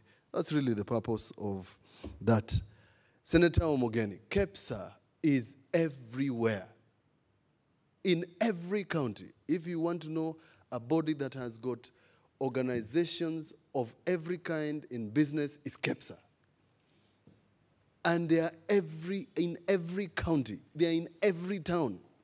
If you want to know the businessmen in a county, the person to ask would be KEPSA. And therefore, in our view, and we stand guided, they're the best. Clause 13, my dear colleagues, if we were to open the gates as to who should sit in the disaster management, trust me, even G4S would sit there.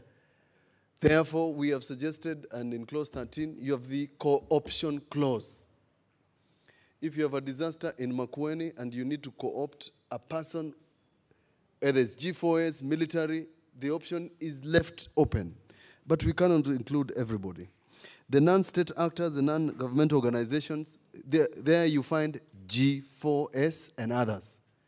There are people in the non-state actors who have better equipment than counties, who have better personnel than counties, hence the non-government organizations. Senator Olekina, that answers your query.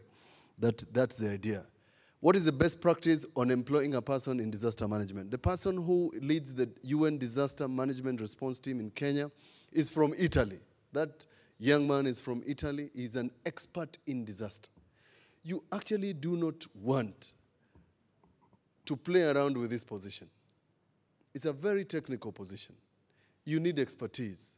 I have it on good authority that in fact to put a person who has a degree in this field is not good enough. It's far much better, and it is best practice even all over the world to have a person who is has a little expertise. I met a young man who left Kenya and went to Japan when he was 18. He's from the Kalenjin nation. That young man studied architecture, got married to a Japanese, is now Japanese, but this gentleman is now an expert in disaster management. he actually designs bridges and buildings. He's a Kenyan. So this is a very technical field. We can't just put anybody. So, dear colleagues, please bear with me when we say that for purposes of this authority, I believe we should have an expert, and I'm told again, and I repeat, on good authority, that we have people who can do this. Senator Ndwiga, I have answered your question on expanding the committee. Co-option clause is there. They can do so.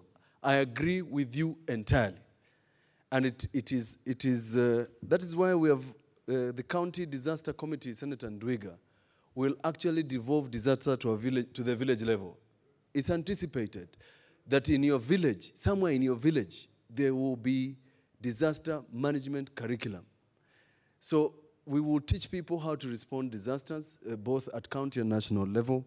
It is anticipated the county will do so. Funding stays in Nairobi, I agree. But how do we get that fund out of Nairobi? We can only get that fund out of Nairobi if we set up the fund under this act.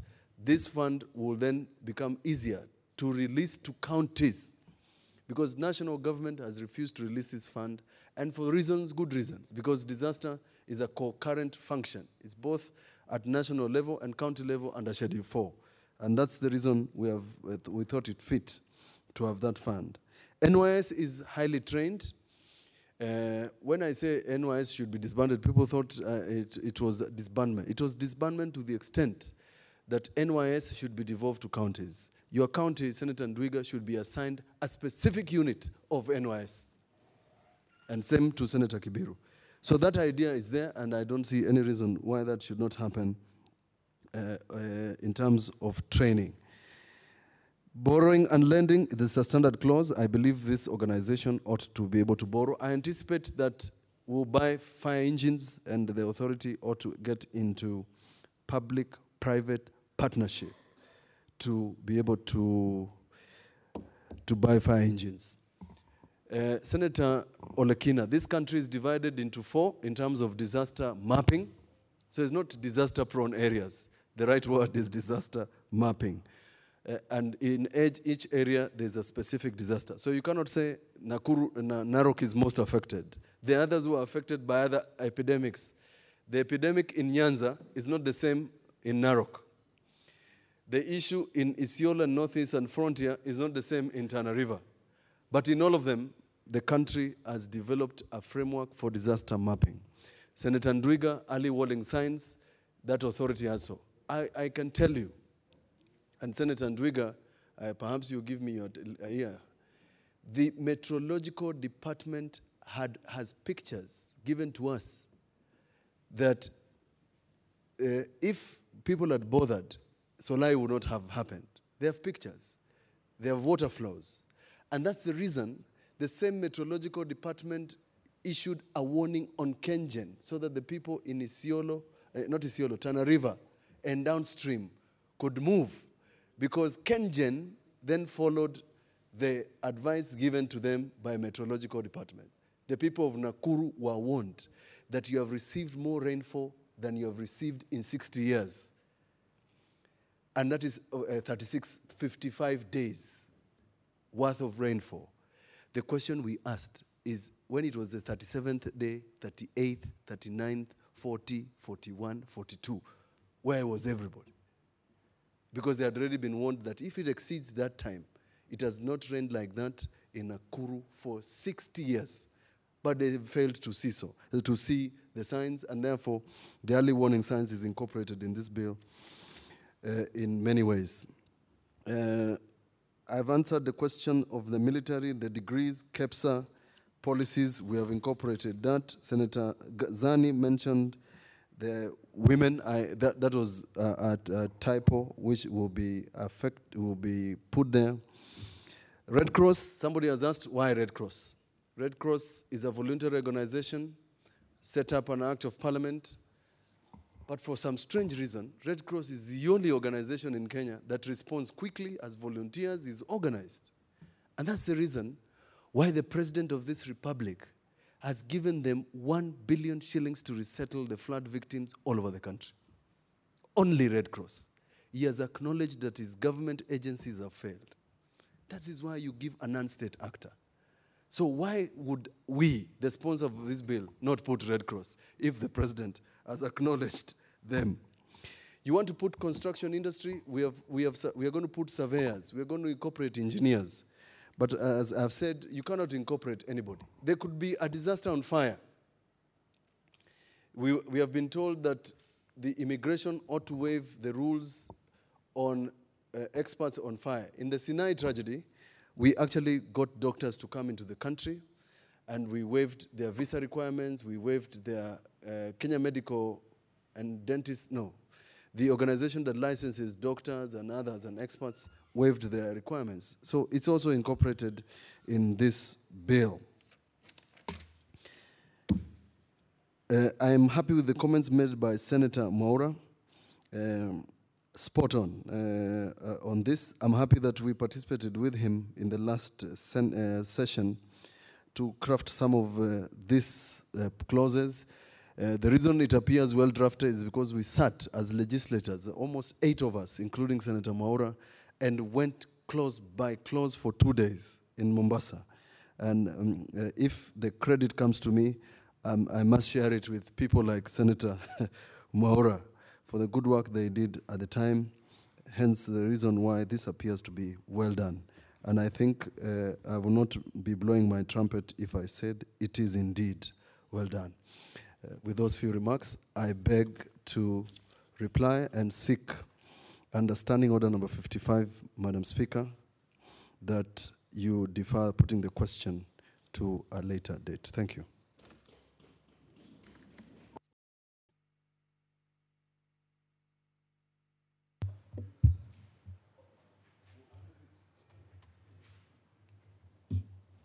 Honorable Senators, that brings us to the end of the debate and reply to the Disaster Risk Management Bill, Senate Bills number 8 of 2018. And as requested, I do therefore order that the question be put at a later time. Next order. Order number 12, the Retirement Benefits, Deputy President and Designated State Officers Amendment Bill, Senate Bills number 2 of 2018, second reading.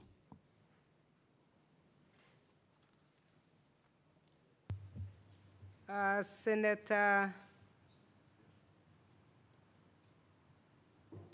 Ledama Olekina.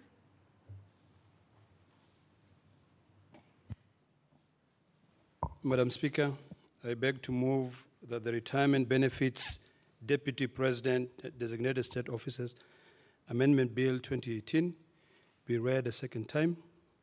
The Retirement Benefit, the Deputy President and Designated State Officers Amendment Bill 2018 was published on the 28th of February 2018 and read the first time on the 18th of April 2018.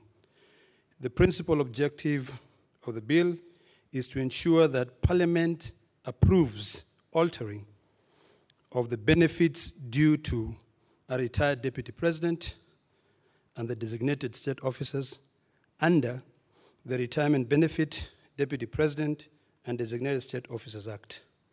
Madam Speaker, the present legal framework, the Retirement Benefit Deputy President and Designated State Officers Act, as currently enacted, is unfavorable to a Deputy President or a designated state officer who is out of favor with the current government of the day. Madam Speaker, the bill seeks to curtail and check the powers of the executive in altering or modifying benefits due to a retired Deputy President and other designated state officers as provided for in the present Act.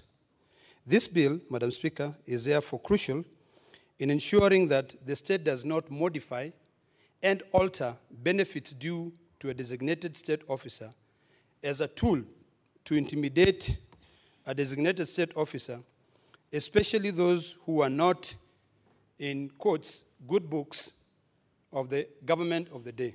Madam Speaker, the bill provides a framework for reviewing decisions of the executive to alter and modify personnel attached to the entitled person. Madam Speaker, the bill establishes a parliamentary joint committee on entitlement comprising of the majority and minority party leaders of parliament and 5 other members of parliament. A joint committee is mandated to consider petitions that seek to alter entitlement due to entitled person or complaints regarding such entitlement. The committee has a maximum of 30 days to consider such petition. Madam Speaker, Clause 4 of the bill seeks to include the Senate in determining whether an entitled person should be denied the benefit awarded under the Act, and considering petitions that seek to alter the entitlement of an entitled person. Madam Speaker, Clause 6 of the bill provides that where an entitled person dies in service after the commencement of this Act, a lump sum of payment on death calculated as a sum equal to 5 times the entitled person's annual salary shall become payable to the entitled person legal personal representative. Madam Speaker, in terms of the children's benefits, after the demise of the entitled person, Clause 7 of the bill provides that if upon death of an entitled person there is one eligible child, the eligible child shall be entitled to a pension at the rate of 25% of the pension entitlement of the deceased entitled person. The clause further provides that if upon death of an entitled person there are 2 or more eligible children, the eligible children shall be entitled to a pension at a rate of 50% of the pension entitlement of the deceased entitled person to be divided equally for the benefit of each child. Clause 9 and 10 of the bill sets a minimum of 6 armed security officers and a maximum of 10 armed security officers to be assigned to a retired deputy president, vice president, and prime minister. The bill also proposed to give an entitled person the opportunity to select officers to serve him or her. Further, the Inspector General of Police is obliged to refer to the Joint Committee when he seeks to alter or reduce the security arrangement of an entitled person. Madam Speaker, this bill is a crucial piece of legislation to strengthen good governance and accountability by the state. It comes at a time when we as the Senate have seen loopholes in our laws as regard to state treatment of retired deputy president and other designated state officers. It is our solemn duty to safeguard and promote the rule of law, and I have no doubt that we shall consider the bill and make further proposal to enrich the legislation. I therefore beg to move the Retirement Benefit Deputy President Designated State Officers Amendment Bill, Senate Bill number 2 of 2018, now to be read the second time. Madam Speaker, this bill is very controversial. Let me state it that.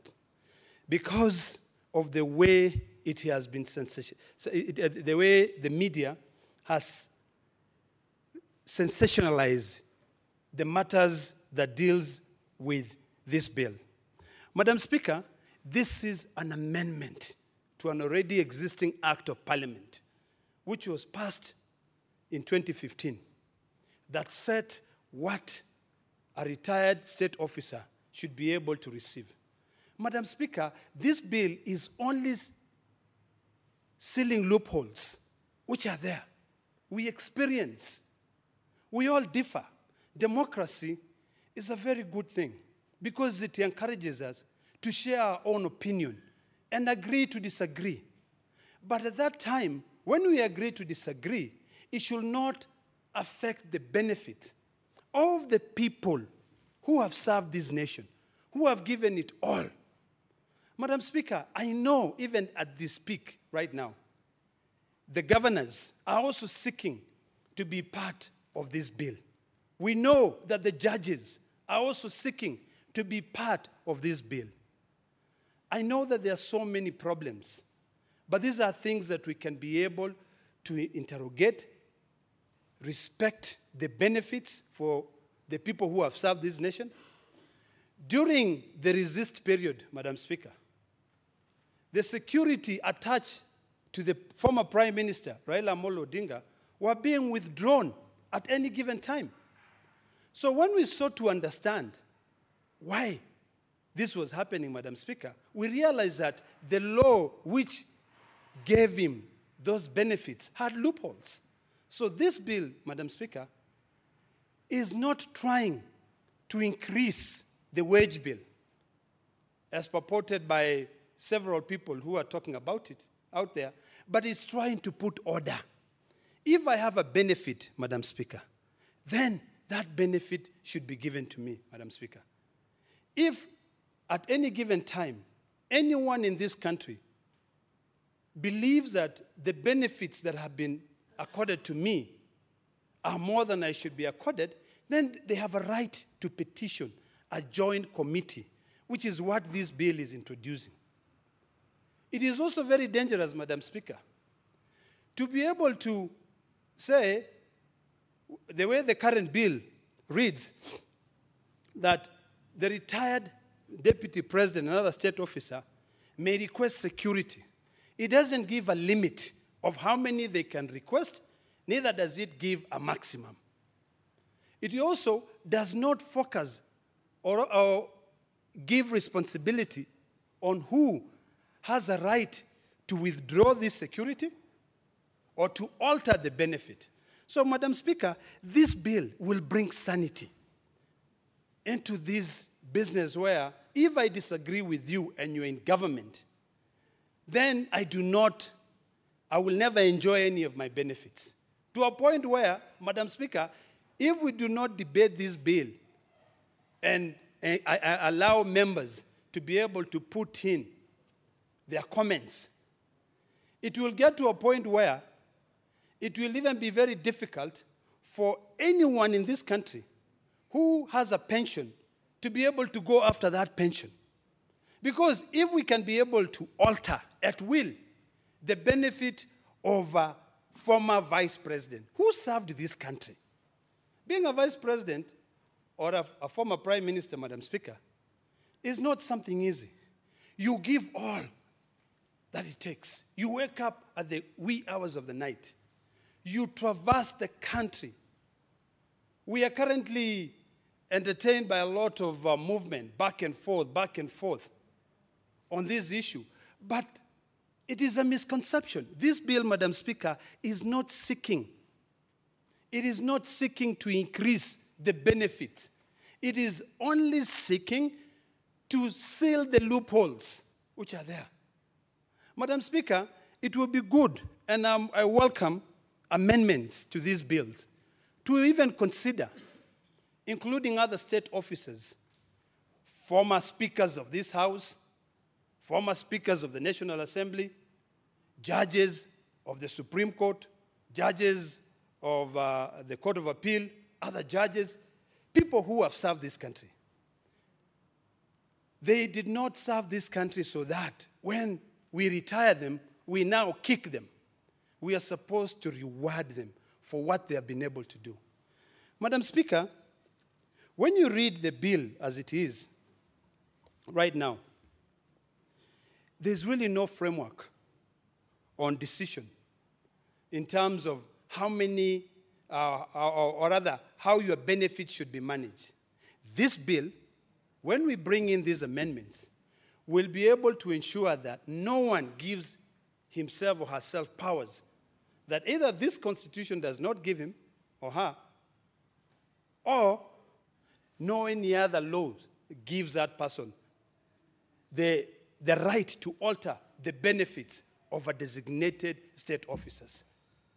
Madam Speaker, this bill, there are a few things that I also agree, as the more I read the bill which I drafted that will need to consider changing, which I welcome. But it is important for members of the public, because this is a matter which is highly controversial, to realize that this bill does not seek to increase the benefits of retired state officers. This bill only seeks to seal these loopholes. Madam Speaker, if you do not limit the number of police officers who can be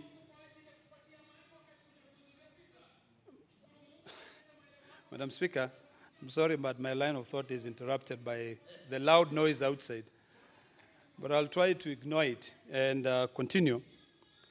Madam Speaker, the point that I was trying to make is that if we do not put a limit or a maximum number of security personnel who would be assigned to a former state officer, then if that former state officer is in good books with the chief of police or the inspector of police, he can be able to get the entire military, the entire police to be able to protect him or herself. So this bill will ensure that if we say there's a minimum of 6, then you have a minimum of 6. If it says there is a maximum of 15, then it's a maximum of 15. If it says that when you die, you are remembered, it is sad that we don't really recognize the work which is carried out by former state officers. I've met a lot of former state officers who are languishing in poverty now because their pension were not clearly defined. It will be very, very sad. And it will go down in history as this parliament does not care about its own state officers.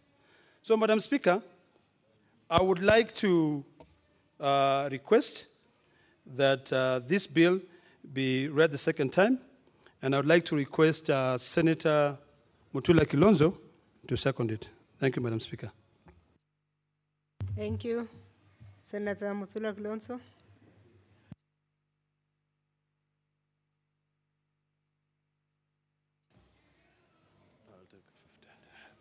Thank you. I rise to second this bill. The Retirement Benefits Deputy President Designated State Officers Amendment Bill 2018. Madam Speaker, with the following general principles. One, I'm aware because I did research on the Principal Act, and I must confess that it was done at the time when my late father was the Minister of Justice, and I was researching on this. Madam Speaker, the intention at the time, and I think the intention should be there now, is that we ought to encourage our officers who have served in these capacities that have already been identified, either as President, Deputy President, to live or enjoy retirement in peace to the extent that they don't look impoverished the minute they leave office. Madam Speaker, it is evident, and most of us will confess and maybe not say it loudly, that when we are defeated in elections, we become paupers immediately. I know a corner in this building where former colleagues sit, and you can see the level of desperation. Madam Speaker, there was a very bad conversation that was ongoing some time back about the then former Prime Minister and the then former President, that they can only receive benefits if they confirm they have left politics.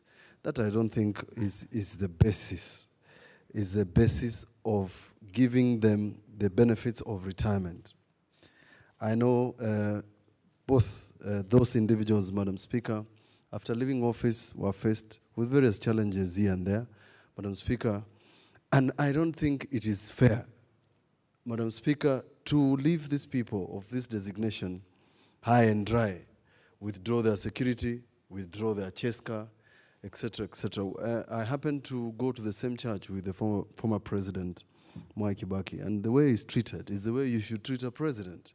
He comes to church, he has a designated parking, he has bodyguards, that sort of thing. That's the way a president should live. And if a president can live that way, a former prime minister ought to live the same. Similarly, if a vice president who is a president in waiting leaves office, should live in that format. I don't think it's a contradiction. All over the world, the presidents are treated well. The former president of America, Barack Obama, is coming to Kenya. Madam Speaker, that gentleman, the former president, is going to come here with pomp and color. Most likely, he's going to have CIA. Most likely, he's going to have aeroplanes. Most likely, there's going to be security. Most likely, he's going to come here and live large. When I was in Washington in December, I was shown his residence. He lives like a president, treated like a president. Jimmy Carter, who was a president a long time ago, lives like a president. We want Moody Awori to be treated like a vice president. We want Musalia Mudavadi to be treated as a former vice president. Kalonzo Musyoka the same. Raila Odinga the same. Fortunately, now we are discussing this after the handshake. It becomes easier. Otherwise, now there will be points of order, all this, and the other.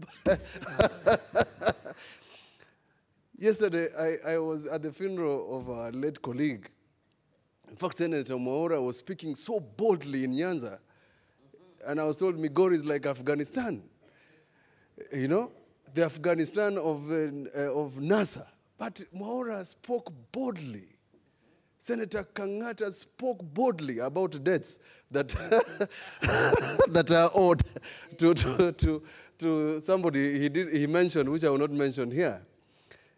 What is the purpose? The purpose is that since the current deputy president, who wants to be a president, if he loses the election of presidency in 2022, because he must anticipate he can lose. He must anticipate because it is an election. Then we want him to live like a vice president. He has a big office in Karen, in some very nice building paid by state coffers, where he meets my good friend Senator Cherargei and others who are invited there. Have not been invited yet. But if he can have an office like that, a residence where he can work in peace, when he retires, he should be treated as such. From my own reading, and I've read this, I don't think the Kenyans would starve if the former Deputy Vice President Kalonzo Musyoka was given 3 drivers, 1 personal assistant, 1 accountant, 2 secretaries, 2 housekeepers, 2 senior support staff, 2 gardeners, 2 cooks, 2 cleaners.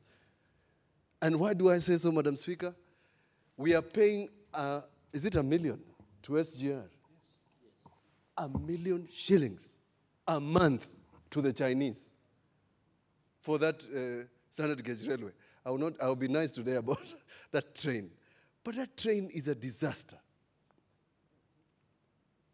Where we are going to pay a debt for a long time to come.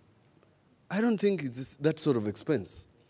I don't think we are paying $1 million shillings a month to have this sort of people I've mentioned here.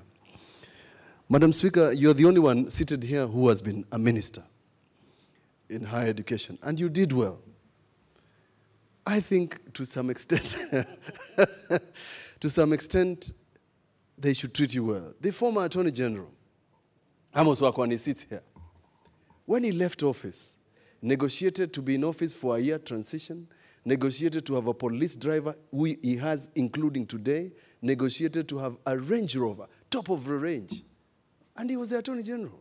Why not a president and a prime minister?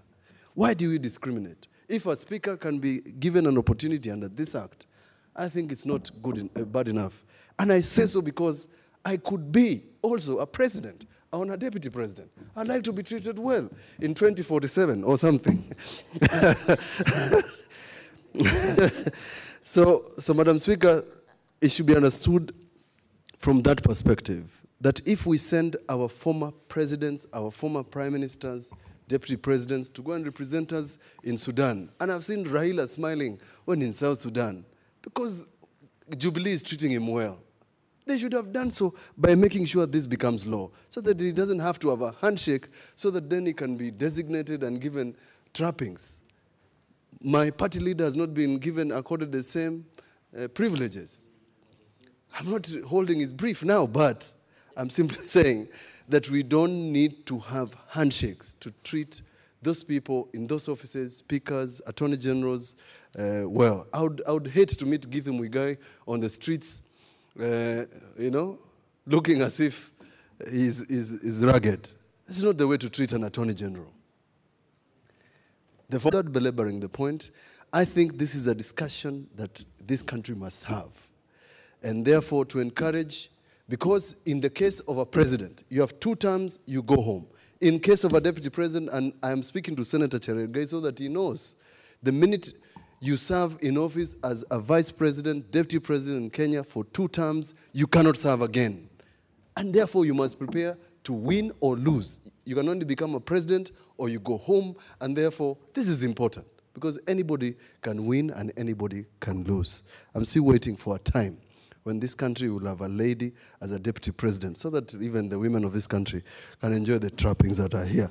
It's not for men, Men in this country are very selfish. Thank you.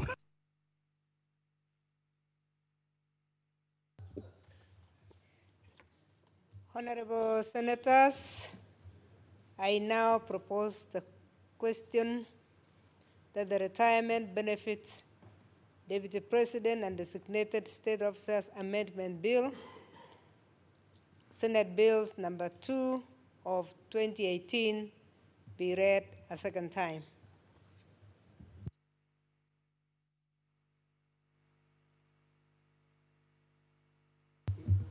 Senator Mwaura. Thank you, Madam Speaker. Madam Speaker, I rise to support this bill. And I can see time is not on our side, but I'll try to be brief. So number 1, there's a nexus between people holding on to power and lack of retirement benefits. And this is a problem of Africa. You cannot spend a whole lifetime serving people and then you are treated, for lack of a better word, like a dog out there. And we see this evidence, Madam Speaker, every day on the corridors of this parliament. Former legislators who have really gone out of their way to serve this country, and then they have nothing to show.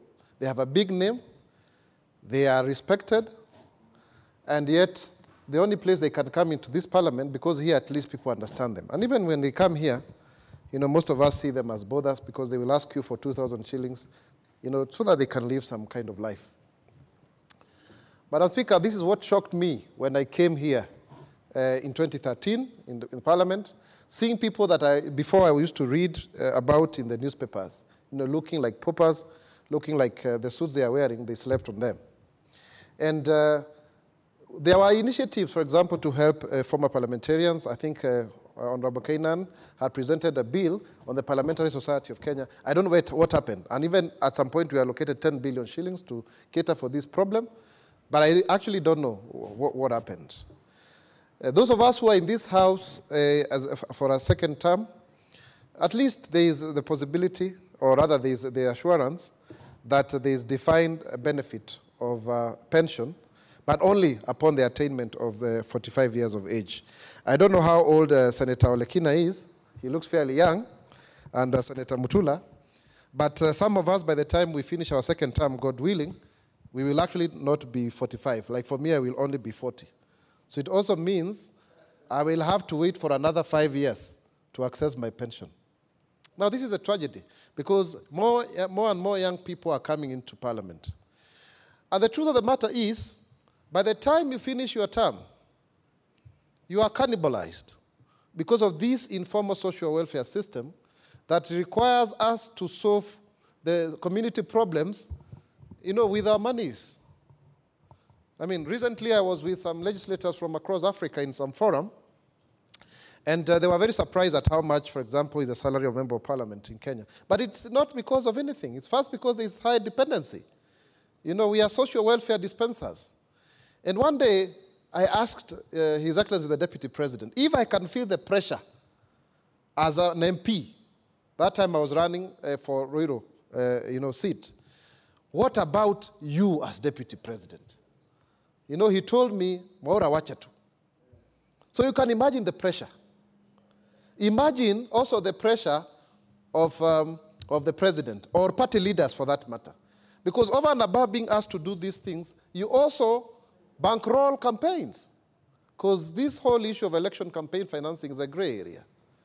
So you serve this country, you are treated with dignity. The moment you lose power, you are treated as if you are just a doormat. And Madam Speaker, when you lose power, even the phone calls reduce. You don't need to have to charge your phone twice a day. Madam Speaker, when I lost for Ruiru nominations, even the street boys couldn't say hi to me. I was a lonely man, very lonely. It only came alive after my name was gazetted on 25th of August last year. That is the time you could hear people telling me, oh, tulikuwa tunakuombea, we were praying for you. You know the irony of people. And that's when I realized people don't respect you when you are in a position of power. They only respect the position. The moment you leave that position, you are forgotten. Even the party leadership will forget you and take the new entrant in the field. That is how lonely it is to be in political life in this country. And yet, some of us, if not most of us, have come into public space because we want to make a difference. Because I believe that leadership almost invariably has capacity to transform society.